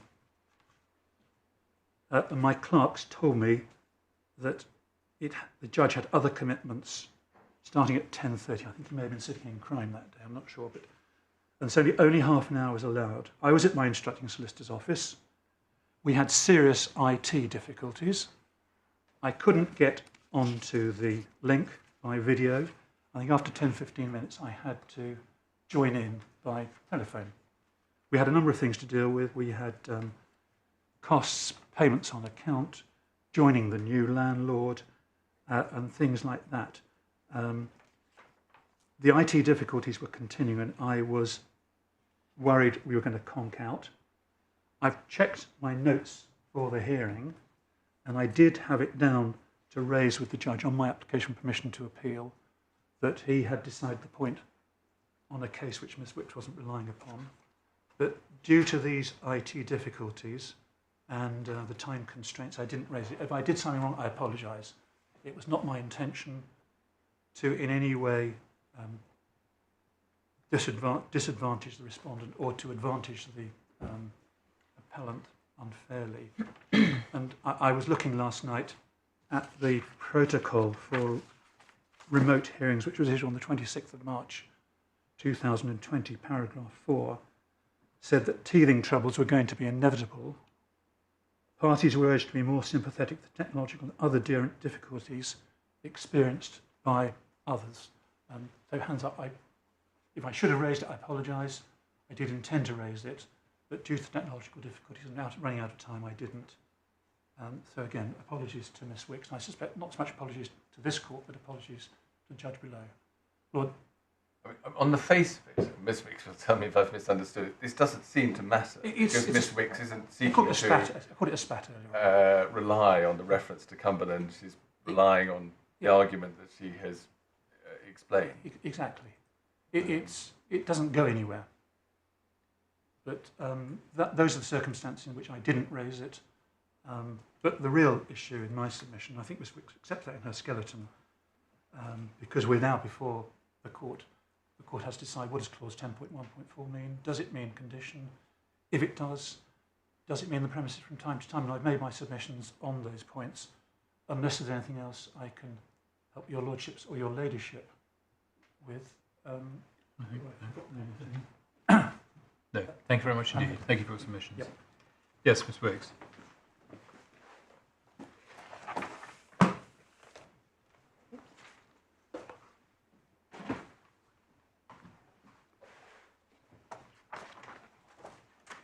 My lords, my lady, I propose to deal with my submissions in the same order that Mr Mail has done, so dealing with the central point first and then the rather secondary ground of appeal second.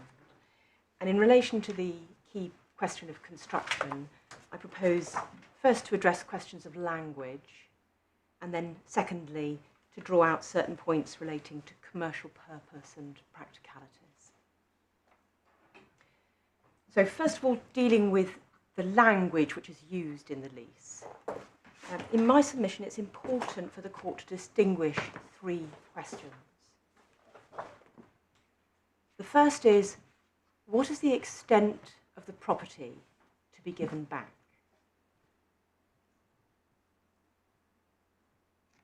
The second is, must that property be given back with vacant possession?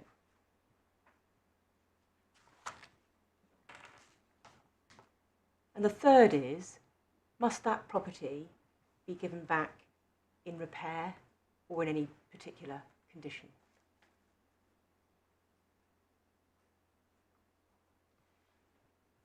Mr Mail's submissions repeatedly allied the first and the third of those questions, because he treats the question, what is the property which needs to be given back, with the question of the condition of the property which is to be given back. And at the heart of his submissions is a suggestion that because 10.1.4, the break condition, doesn't require delivery up of the premises in any particular state of repair or condition, then the landlord is not concerned with the extent of the property which the tenant gives back when exercising the break. And in my submission, that is to confuse two different things.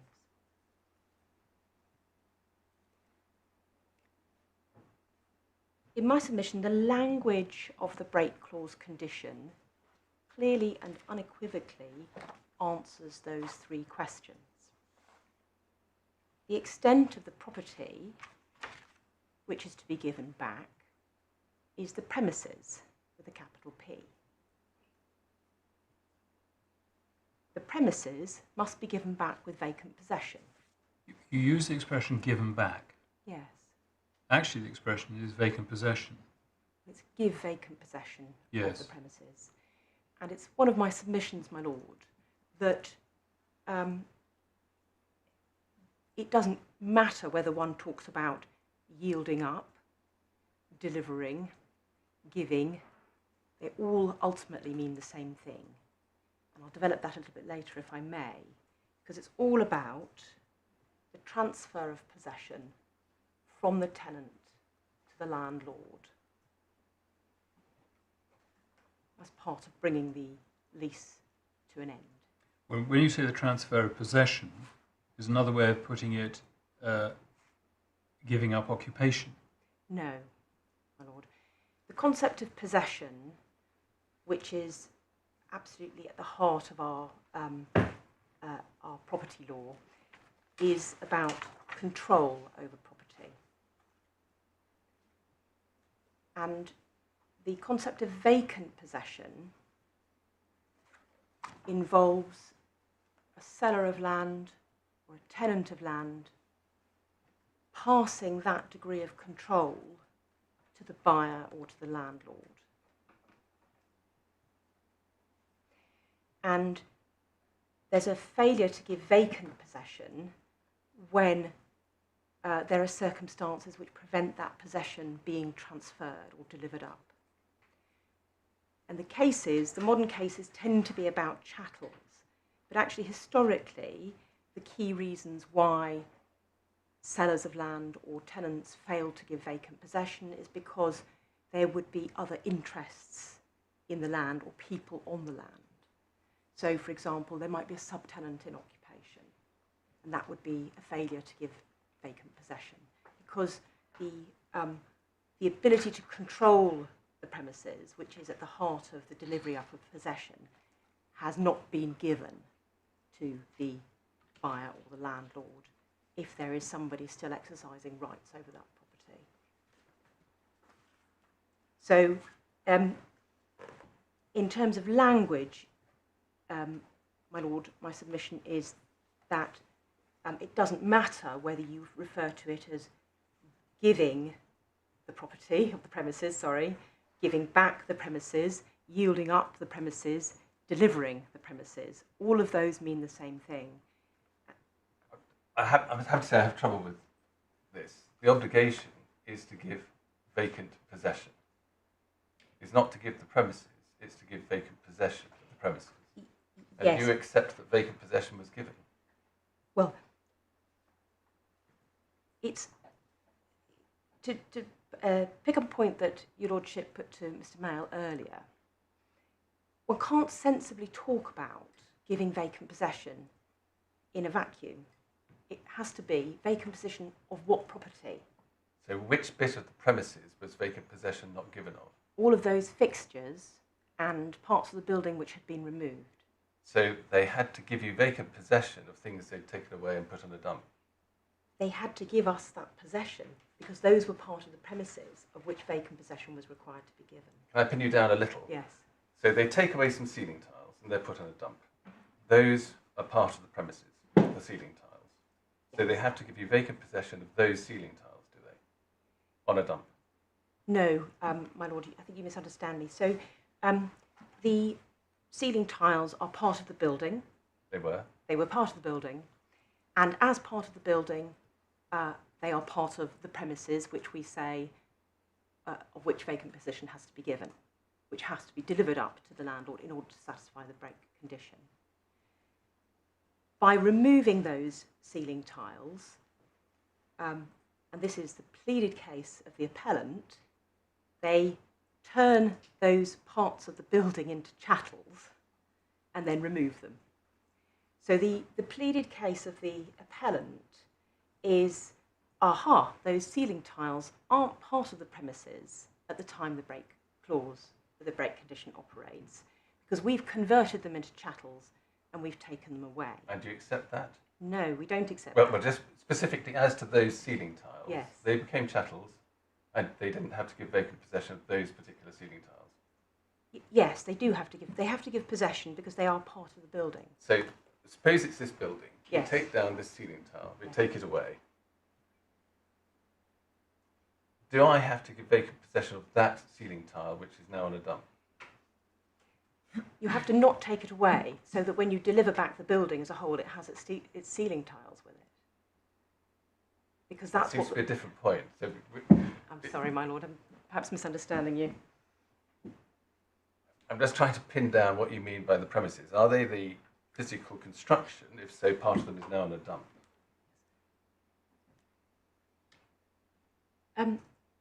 By removing the ceiling tiles, the tenant has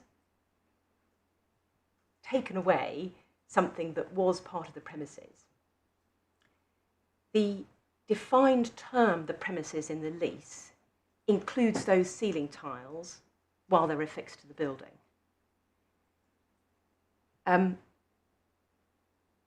Clearly, what is required by the clause on our case is that those ceiling tiles remain affixed to the building and that the building is given back with those ceiling tiles as part of the building. So you have to give vacant possession of something that is not there, but which you say ought to be there. Yes, because the parties have defined what they say the premises are. So I'm taking you out of your course. I really want to let you go on, but just picking up where I was with Mr. Mayles. The night before the key date, there's water ingress, some ceiling tiles come down. The premises are no longer, on your case, as they ought to be. So the break clause can't be exercised. Yes, assuming that it's beyond de minimis. Assuming it's beyond de minimis. Again, Mr. Mayles' point, there's a fire which is within the scope of the insured risks. It's your obligation to restore the building, but the break clause can't be exercised. That's right. I have to say, below I rather sat on the fence about that point and suggested to the judge below that that issue raises difficult points because there are complex provisions in the lease, not all of which Mr. Mayle has taken you to, dealing with the balance of risk between landlord, insurer and tenant in relation to insured risks. And for example, while the landlord has an obligation to reinstate, the tenant gets a rent suspension. And but I think I therefore submitted to the judge below that there might be arguments. It's a case that hasn't been tried. It's a hypothetical case as to what would happen if there were a fire the day before the break condition, and that the judge would have to decide that case in order to work out what the answer was in this case, and that wasn't very helpful. But I think in this court I can be probably bolder, which is to say that yes, it must be right that my case involves saying that the risk of non-compliance with that break condition lies on the tenant. And it lies on the tenant whether or not the tenant is at fault for the circumstances which have occurred. But that is absolutely commonplace. So, for example, let's talk about a failure to give vacant possession because a subtenant is in occupation. The tenant might have done absolutely everything it can to get that subtenant out, might have properly terminated the lease on time, but the subtenant refuses to leave and it remains in occupation. It might have applied to the court for possession, but perhaps because of the court timetables, it hasn't been able to get a hearing date, or there isn't a bailiff available to turf out the subtenant. Or perhaps, as has happened recently because of the COVID crisis, there's been a stay on possession proceedings. In those circumstances, the tenant cannot give vacant possession on the break date. And that is its risk. But just taking it a stage further before I stop interrupting, actually the tenant then is worse off than under the old-fashioned compliance with covenants condition, because the that the tenant can't exercise the break clause even if he's not at fault in any way in relation to repair. In my submission, no, he's not worse off, because if the old-fashioned form of break condition said full compliance with all covenants, that would also include a covenant to yield up with vacant possession at the end of the term. So, as indeed there's such a covenant here. So, this is one of the reasons why my learned friend is wrong to say this condition has nothing to do with covenants. It is simply that one particular element, which is otherwise covered by a covenant, has been made a condition of the break clause. I'm just pursuing it one moment wrong. So 3.20.1, I mean, I follow the logic of your position, but just so I'm clear about it. Yes. So that's the yielding up clause we have here. Yes. And you say that the tenant is in breach if the premises are not in a good state of repair as a result of insured risks. Well, it's a state of repair condition and declaration which is consistent with the proper performance of the tenant's covenants in the lease. The tenant's repair covenant is qualified by reference to insured risks. But the vacant possession bit, you say it's an obligation to yield up the premises with vacant possession, and you're in breach of that.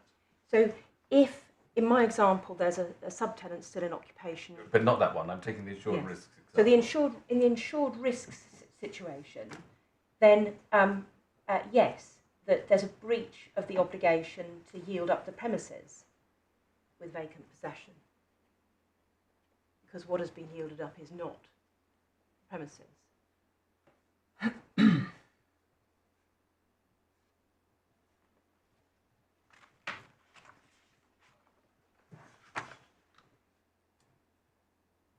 Yeah. Does that assist, my lord? Yes, I really will shut up. No, it's very helpful, and I'm sorry. Can I just ask one question? Yes, Sorry. of course, please. And the premises means, as it was at the date of the commencement of the lease, subject to any permitted alterations, amendments. Not quite, my lord. That's not absolutely 100% right.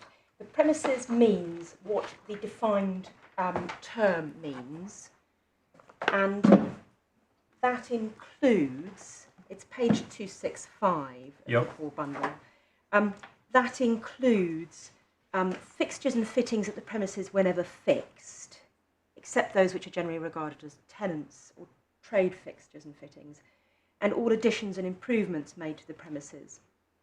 So, if there have been fixtures or alterations in fact made to the premises, they are incorporated within the definition of the premises. And prima facie, they form part of the premises which are to be delivered up at the end of the term. Even if not permitted. Even if not permitted. Right. The qualification that I've made is that, to the meaning of the premises, is that clearly the landlord can't complain about something which is a change to the premises where that's been permitted. So if the original building has been altered in some way, some part of it's been replaced, clearly what is to be handed back is the building as replaced, with But the I element replaced. thought you were submitting that even if that was done in breach of the tenant's covenants, Yes. in other words, the tenant had done something Yes. which wasn't permitted, hadn't got the relevant consent, but that still has to be included within the condition or state of the premises when handed back. That is still part of the premises, but this is where it gets slightly complicated. The landlord has the right, under the lease, to require the tenant to remove alterations. Yes. And clearly, if the landlord has exercised that right, it can't complain about those things having been removed. So those are my qualifications, is that if something has been done which the lease anticipates being done, then clearly the landlord can't complain about the removal that item if the only reason why it's been removed is because the tenant is complying with its obligations. I'm going to, despite my promise, I'm going to come in again. Ceiling tiles. Yes. So you take down, the tenant takes down some ceiling tiles and then puts back the wrong ceiling tiles. Now, is it the case then that absent a request from the landlord to take them away, those ceiling tiles have to be delivered up? And this is not a repair. This is... No, we're assuming the tenant has taken down some ceiling tiles for no particular reason, perhaps, or indeed, no, maybe because the old ones were in disrepair. He's taken down the ceiling tiles and he's put up the wrong new ceiling tiles. Well, that would be carrying out a repair, albeit probably not very well. Those ceiling tiles would form part of the premises. They would be a replacement for the original ceiling tiles in that circumstance. So those would have to be yielded up. Yes. But would it be open to you to say, well, that's not good enough, because you're not yielding up the ceiling tiles that ought to be there? If it might depend on the circumstances. So if it was not, it's quite difficult to envisage a circumstance in which the ceiling tiles are replaced, but it's not a repair. Well, it would be an intended, let's assume it's an intended repair, but they do it wrong. Yes. And so they put up the wrong ceiling tiles. Those accrue to the property, therefore they have to be yielded up. But even so, the premises aren't as they ought to be because they've got the wrong ceiling tiles there. Well, I think in those circumstances they would be an alteration to the premises within the meaning of the definition of premises. And so an addition or improvement made to the premises, and therefore to be yielded up as part of the premises. But they haven't got permission to make an alteration, No. Therefore you can complain they're the wrong ceiling tiles, can you? I can complain in damages, I can complain for breach of covenant, But why can't you complain that they're not yielding up the premises? because the definition of the premises includes additions and improvements made to the premises. And if the ceiling It tile... includes those, but why can't you just say, well, the premises as they originally were aren't there? Again, it seems... I'm perhaps struggling to envisage exactly the scenario that your lordship is anticipating. But if something has been replaced, and that can properly be described as an additional improvement made to the premises, then it's that additional improvement which is to be delivered up. If something has been taken away and not replaced... So I'm going to take a slightly more realistic example. They've changed the doors. They've changed the doors. So there you have to deliver up the new doors. Yes. And you can't complain, or you can complain, that the wrong doors are there. You didn't. No. You never consented to a change in the door. I can complain in the sense that I might have a remedy for breach of covenant, but can I say that the break condition has not been complied with? No. Oh, why not? Because the premises aren't as they were intended to be, and you've never agreed to anything different. Because it must be an addition to the premises within the meaning Just of the replacing definition. one set of doors with another set of doors.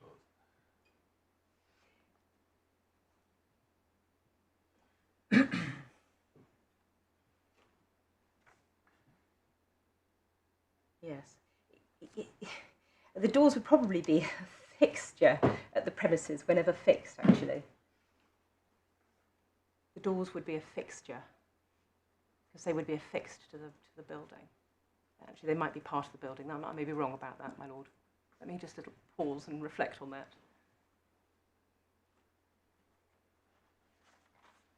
No, I think a door would probably be part of the building. Excuse me. So that was a blind alley, as it were.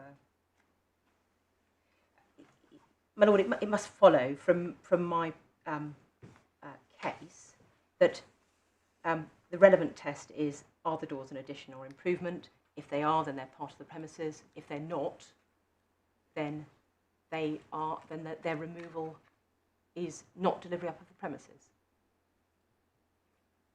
Or their presence is not delivery up of the premises. I think it's rather the absence of the original doors that would not be delivery up of the premises. Right.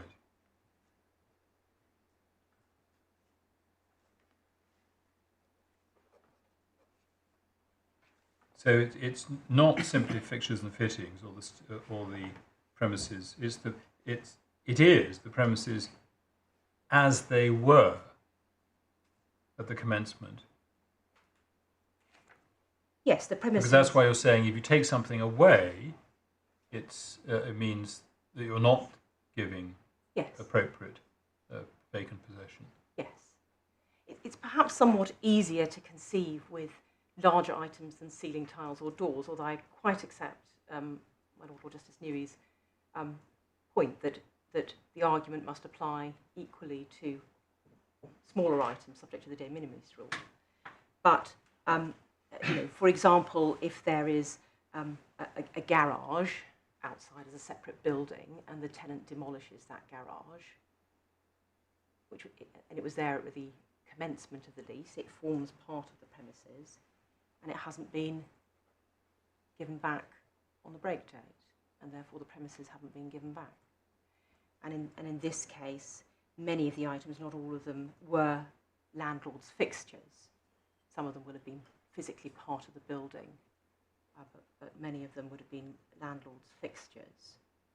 And if all of the fixtures are removed, or a substantial part of the fixtures are removed, then we say that's not delivery up of the premises.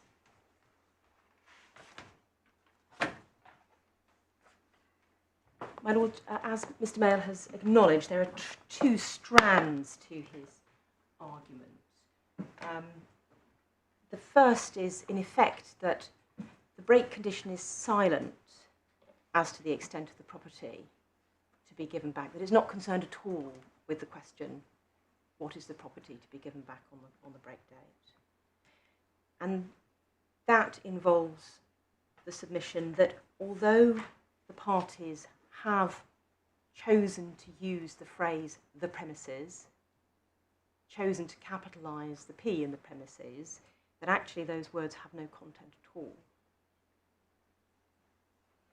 And the second strand of his argument is that the phrase the premises do have a meaning, and this is his always speaking argument, and that the meaning is whatever is there at the time. And in my submission, both of those strands of argument are wrong. And again, I'm concentrating at the moment on the language used in the lease.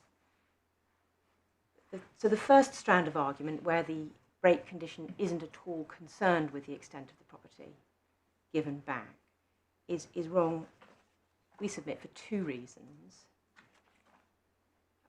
Firstly, just as a matter of language, it's difficult to see how it can be said that the clause is silent as to the property to be given back when there are express words used and a defined term has been chosen.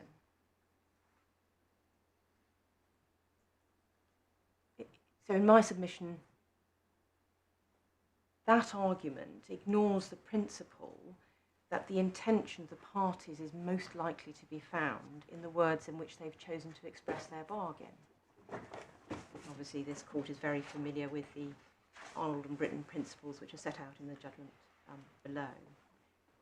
This is a detailed and it's a legalistic document. It's entered into between two sophisticated commercial parties.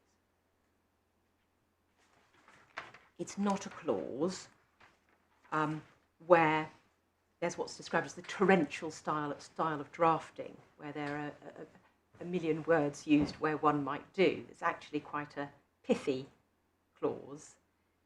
And in my submission, as a matter of language, it must be assumed that if the parties have referred to the premises with a capital P, those words are intended to convey some content to the reader. And the second reason why this first argument is wrong picks up on a point that I made a little bit earlier, which is that you can't sensibly ask, have I given vacant possession, without answering, vacant possession of what? Vacant possession of what property? And we see that question being asked and answered in some of the authorities. So if I might just take that up. If we go to tab 2 of the authorities bundle, the decision in legal and general and expediters. So this was Mr. Justice Lewison, as he then was. It was held that a compromise agreement had effectively waived compliance with the break condition, but the judge also considered in the alternative what the position would have been if the compromise agreement hadn't had that effect. So he looked at the question whether or not there was compliance with a clause in very similar terms to 10.1.4. And if I can just briefly take up paragraph 4 so that you see that on page 371.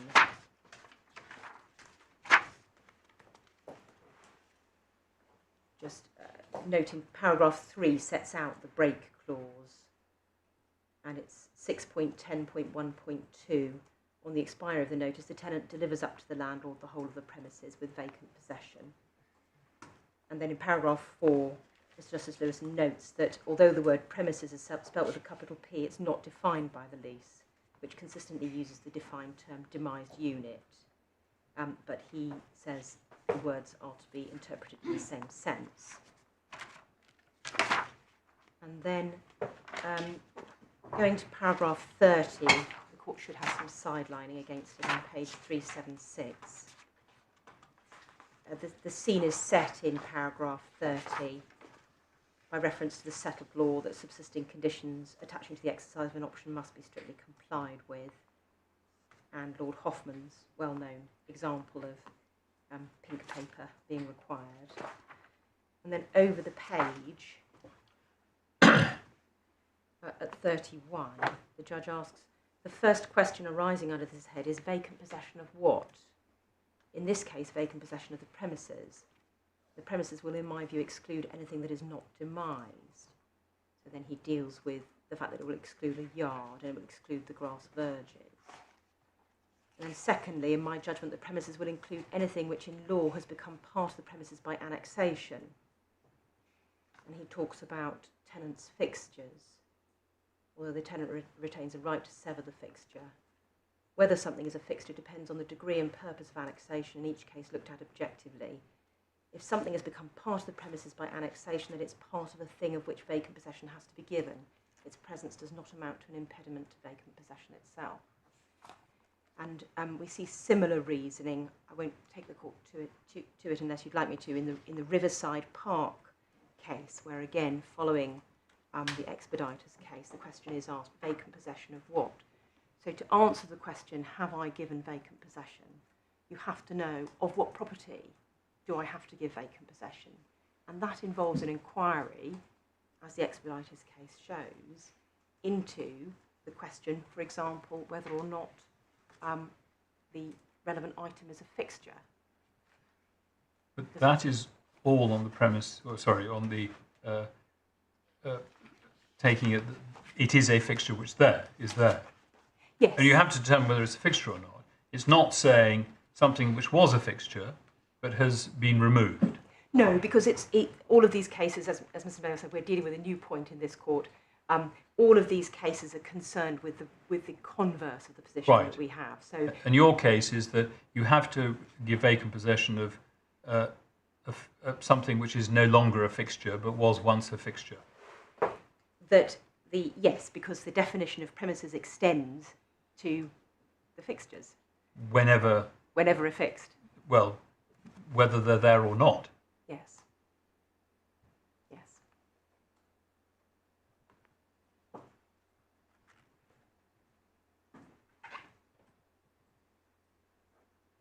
So, in my submission, the tenant can't give possession and therefore can't give vacant possession of the building and the fixtures if it's removed part of those building and fixtures.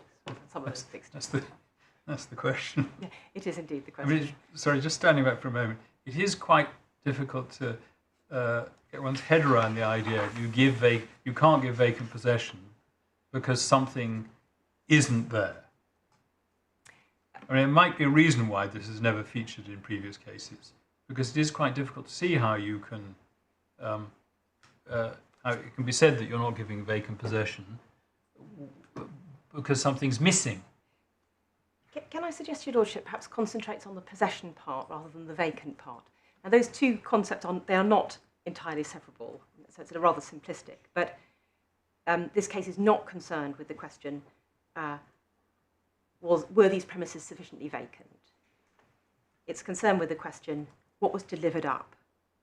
So the process of giving possession involves the delivery of something from one person to another. And if that thing is not there, that delivery is not made.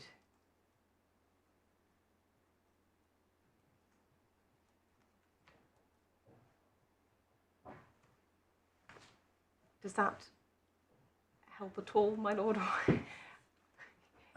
Help understand my case? Which is that it involves, yes, I'm going to end up repeating myself, it involves the tenant having to give back something to the landlord. And it's not enough for the tenant to say, well, it's not there anymore.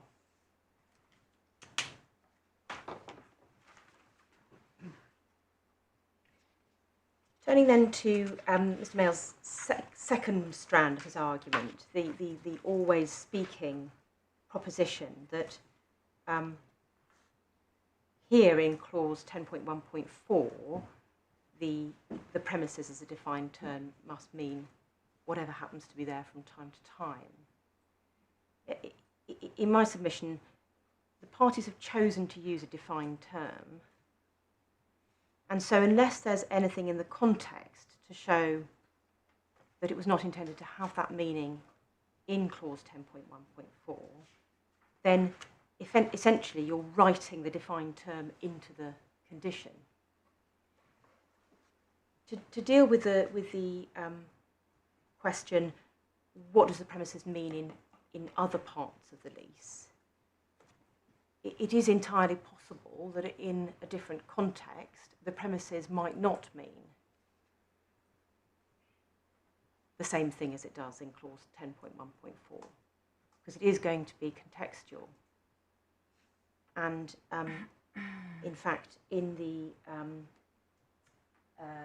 Peel Land case, which I'll take you to in a moment, we see that this kind of contextual analysis of the lease was carried out, and it was held by the court that although the said premises might mean something different in other clauses, it was satisfied that its meaning included tenants' fixtures in the particular provision that it was considering. And in my submission, there is nothing to suggest in the context of the lease that the parties didn't intend the premises with a capital P to have the meaning of the defined term. And as I'll also elaborate later, that also in my submission makes commercial sense. In my submission on this point, the Peel Land and the Ponsford cases simply don't assist Mr. Mayall. They are quite different cases, and they both engage the principle that's just been referred to actually in the Expeditors case, that what is built on or affixed to land becomes part of the land.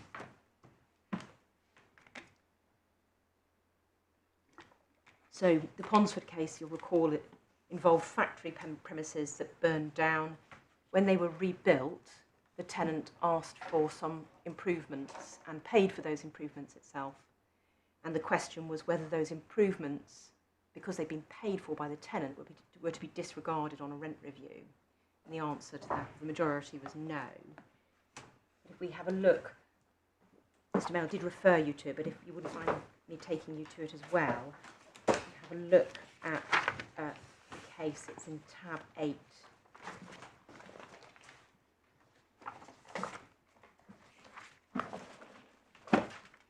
go to page 82.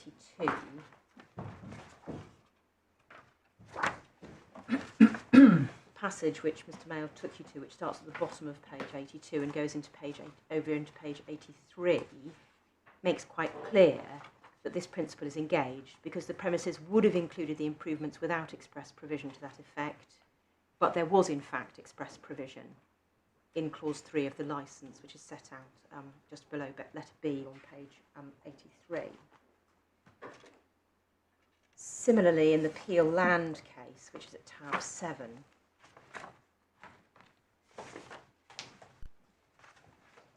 the situation here was that there was a lease of a site which had existing buildings on it. The tenant also covenanted to construct a new building with an operational steelmaking plant. And that building contained many valuable tenants' fixtures. And the question was, could the tenant remove the tenant's fixtures in that new building, or would that be a breach of the covenant against alterations? And the covenant against alterations used the phrase the said premises. The question was, were these tenants' fixtures part of the said premises for the purpose of the covenant against alterations? And it was held that they were, and that the tenant was in breach for removing tenants' fixtures. If I can take you to paragraph 30 in the document of Lord Justice Rymer, page 310, you'll see that he identifies this principle: since a new building becomes part of the land upon which it is built, and therefore must become part of the site upon which it is built, there is, so it seems to me, a logical argument for the proposition that the said premises ought to be interpreted in an always speaking sense, and therefore as including new buildings erected on the site, and similarly any new fixtures that may be installed on the site. The critical question, however, is whether the reference to the said premises in clause 2.6 is in fact to be interpreted as intending to refer to the new building and fixtures. And then on the following page, you'll see from paragraphs 31 and over the page down to paragraph 37 that council are arguing by reference to by comparative reliance on other provisions in the lease. So because there is express mention of fixtures in some of the other clauses, it's suggested that the said premises doesn't include fixtures in clause 2.6. And Lord Justice Rymer comes to the conclusion at the bottom of page 312 that to interpret the said premises in 2.6 as not meaning this, that is to say, as excluding fixtures, would in my view to be to rob it of what I was regarded as its primary intent. In short, I regard it as apparent that whatever sense may be attached to the use of the phrase the said premises in other provisions of the lease, there can be no doubt that in clause 2.6 the said premises is a reference to the buildings and site from time to time. So there was a recognition that there might be a different meaning to the said premises in other provisions. And equally in the judgment of Lord Justice Voss, at the bottom of page 313, at page 46, he says the relevant tenant's covenant can be best understood by reading the definition of the said premises into it. That's an entirely orthodox process. And that is, of course, what I ask the court to do, which is to read the definition of the said premises into the covenant, into the break condition where it's used. And at paragraph 47 on the next page, Lord Justice Voss also refers to it being trite law that whatever is attached to the land becomes part of the land. And thus the term buildings can only be properly understood as including fixtures. The fact that fixtures are referred to expressly in other covenants, though they need not have been, cannot affect that as being the proper construction of clause 2.6. So my submission of those cases are not of assistance to Mr. Mayle. They do not show that the premises can include matters which have been taken away items which have been taken away or removed from the premises, because they're both concerned only with additions. And in this case, the parties have told the reader, in the definition of premises, the extent to which the premises capture changes. So if we look again at page 265 of the core bundle, at the definition of the premises,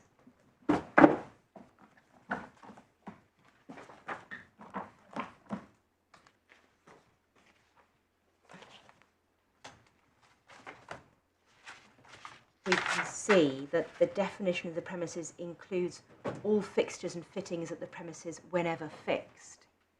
So the definition expressly captures the addition of fixtures, the affixing of fixtures. But can I ask you to focus on the words "at the premises"? Yes. You're giving vacant possession of the premises at the date of the break clause. So when it includes fixtures and fittings at the premises, Yes. when? At the in the context of this provision, Yes. my lord. Yes. At the premises. At the premises, whenever fixed. Yes, but they have to be at the premises. Yes. And you're saying it includes fixtures and fittings which are not at the premises. But they were at the premises. Yes, but they're not at the premises. I take your lordship's point, but in my submission to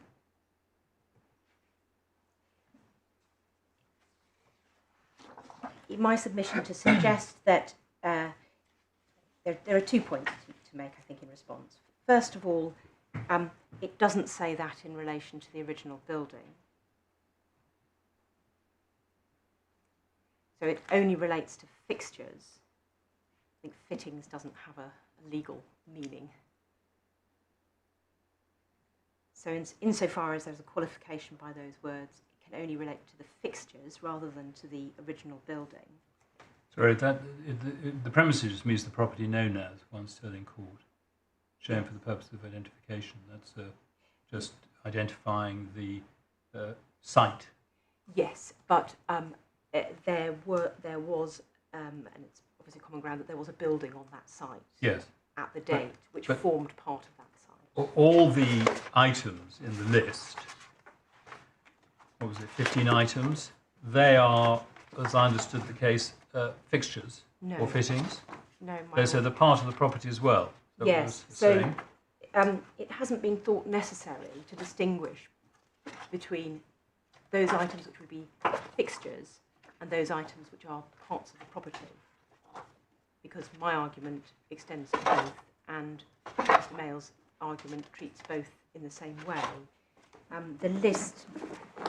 So you say that it means the property in the condition in which it was in as at the date of the commencement of the lease. Yes. And all fixtures and fittings whenever are fixed, Yes. even if they're no longer there.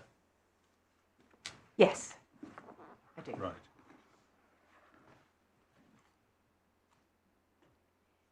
And I say that because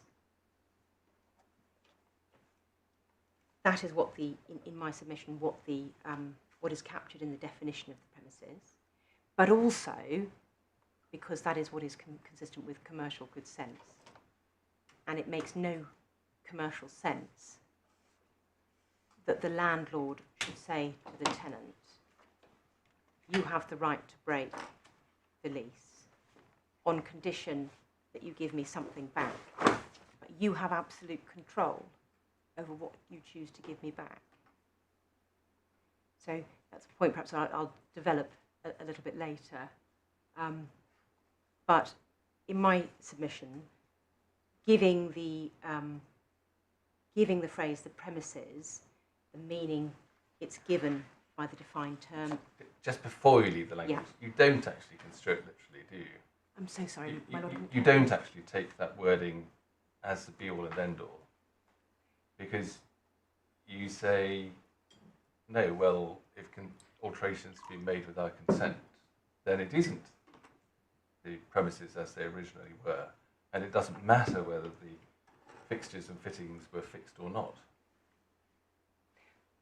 It's right.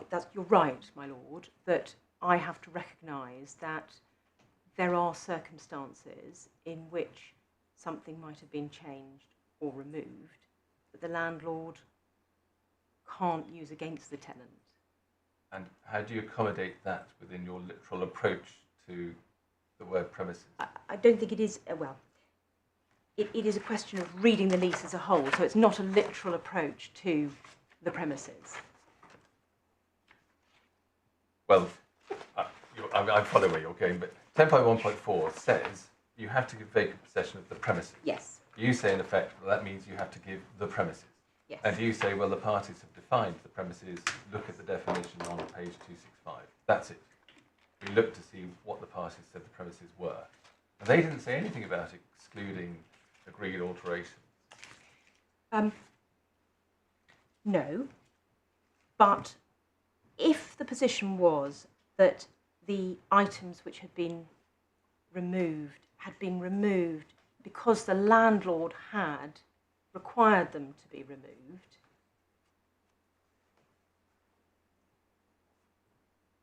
then it would look pretty absurd for the landlord to say, you haven't given me back the premises. That is not the situation we have. So we have to construe either the reference to premises or 10.1.4 as subject to implied qualification.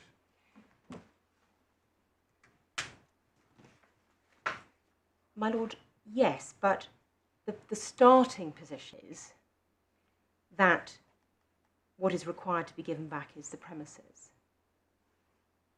And But might the landlord be stopped from complaining about a failure to give back the premises if in fact the landlord had agreed to a change? Well, there might be an estoppel, my lady, but it, as a matter of construction, seems to me that's a prior question. Yeah, no, it is. And my concern has been to avoid an absurdity, that the landlord could require the tenant to comply with its obligations to remove something and then contend that the break clause had not been complied with, the break condition had not been complied with. But you go rather further than that, don't you? Because you accept that if you've agreed to a change, not that you've required it, but if you've agreed to a change, that's all right.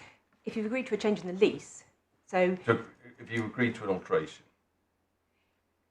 If you've agreed to an alteration, that's right. But that actually, in my submission, is actually a function of the literal definition, the literal meaning of the definition of the premises.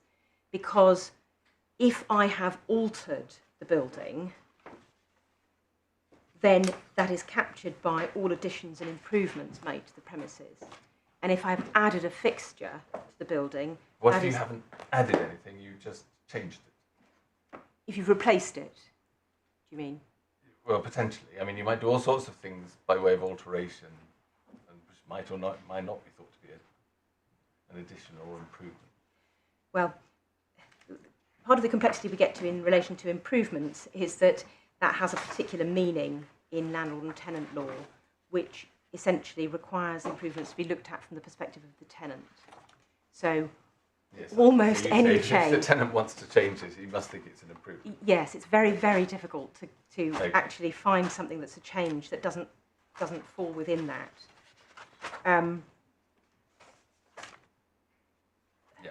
So it is quite difficult to visualise. But there may be circumstances, and I'm just racking my brains to think of a practical example here, but my lord puts to me there may be circumstances in which there has been a change made which is not captured by the express words in the definition of the premises, which I would accept doesn't have to be delivered up and that would be because that change has been made consistently with the covenants in the lease. And that's because the landlord can't complain if what the tenant has done is because the tenant is complying with its covenants. And that is required to make sense of the lease as a whole.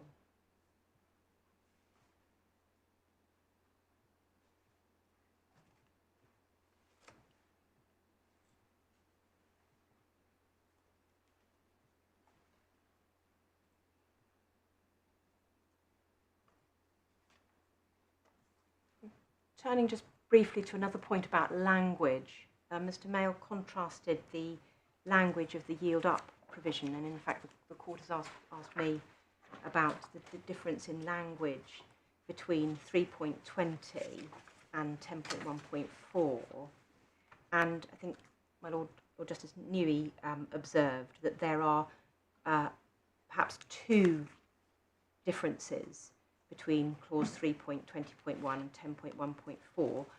The first and most obvious one is that 3.20 requires the premises to be in a state of repair, condition and decoration, which is consistent with the proper performance of the tenant's covenants, and that is not required by 10.1.4, and that is obviously a key difference, and I do not suggest that 10.1.4 requires compliance with the repairing and decoration covenants. The other difference is the use of the more formal language of yielding up the premises with vacant possession rather than gives vacant possession of the premises. And just for completeness, I should flag that the phrase "the end of the term," which is used in clause 3.20.1, is defined, and it is it applies at the break date. That's page 262. Right at the bottom of the page. End of the term means end of the term, however it ends. So the covenant in 3.20 applies as a covenant on the break date if the break is successfully exercised, just as the 10.1.4 imposes a condition, but they fulfil different functions. And as I've already submitted to your Lordship's Ladyship, as a matter of language, we submit that to yield up means the same as to give, just as to deliver up or to give back. Any of those phrases, they mean the same thing. It's simply rather more old-fashioned and traditional language used in clause 3.20. Probably, I should say, because the yield up covenant is in absolutely standard form and probably comes from a precedent, whereas the break clause may well have been independently negotiated. That may explain the difference in language. But secondly, there is a recognised principle that the court shouldn't strive to find nuances of difference between similar phrases in relation to break clauses because they are so common. And that's in this court's decision in the Siemens Hearing and Friends Life case, which is tab 4 of the authorities bundle. It's paragraph 31.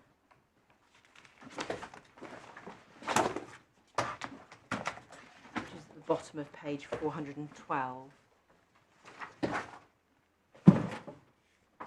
This is Lord Justice Lewison, who, having set out from paragraph 24 the context and the background for the operation of conditions on options and in particular break clauses, then deals at paragraph 31 with this. There's one other strand of reasoning that emerges from the cases about options. It is that although any question of interpretation depends on the particular instrument, consistency of approach is important, and the court should not reach radically different interpretations of break clauses and commercial leases based on slight differences in language which are not obviously intended to achieve different objectives. So in my submission, that tends towards reading the phrase yield up in the same way as does it? I mean, paragraph 31 doesn't deal with this situation, does it? It says, well, if you have different break clauses, you shouldn't worry about slight differences between the different break clauses. And that's not what you're arguing. That's a fair point, my Lord, to put to me. But in many break clauses, one would see the phrase yield up. So the question is, should 10.1.4 be read differently from the way I contend it should be read, because it uses more modern language rather than the traditional language of yielding up? I mean, we don't, I think you accept this, we don't have anywhere in the bundle a break clause making it a condition to give vacant possession. We don't have anywhere in the bundle. Sorry, my lord. I don't think any of these cases in the bundle concerns a break clause, such as this one, importing a condition to give vacant possession. Yes. Oh, I'm probably wrong. Which one? Sorry, you mean the bundle of authorities? Yes. Yes. So we have a significant. We have cases. Actually, you're quite right. We do. Yes. So. But you're not making any point about, well, it was construed in such and such a way in that case, therefore it has to be construed in a similar way in this one. No, I'm not making that point. I'm seeking to meet a point that I think is put against me by Mr. Mayle in his skeleton argument, and which was raised as a query by your lordship earlier this morning, namely, do they mean different things? And my submission is no, as a matter of language, they don't. Secondly, there is this principle about consistency. And thirdly, because of course the yield up covenant in 3.20 applies just as much at the break date.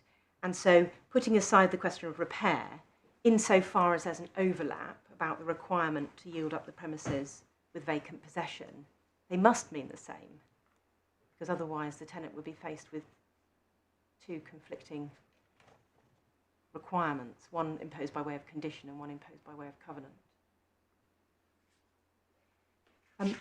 My lords, my lady, I'm conscious of the time. Might that be inappropriate? Certainly. Can you, any indication of how much longer you think you might be? My lord, I would think probably about 3/4 of an hour. Right.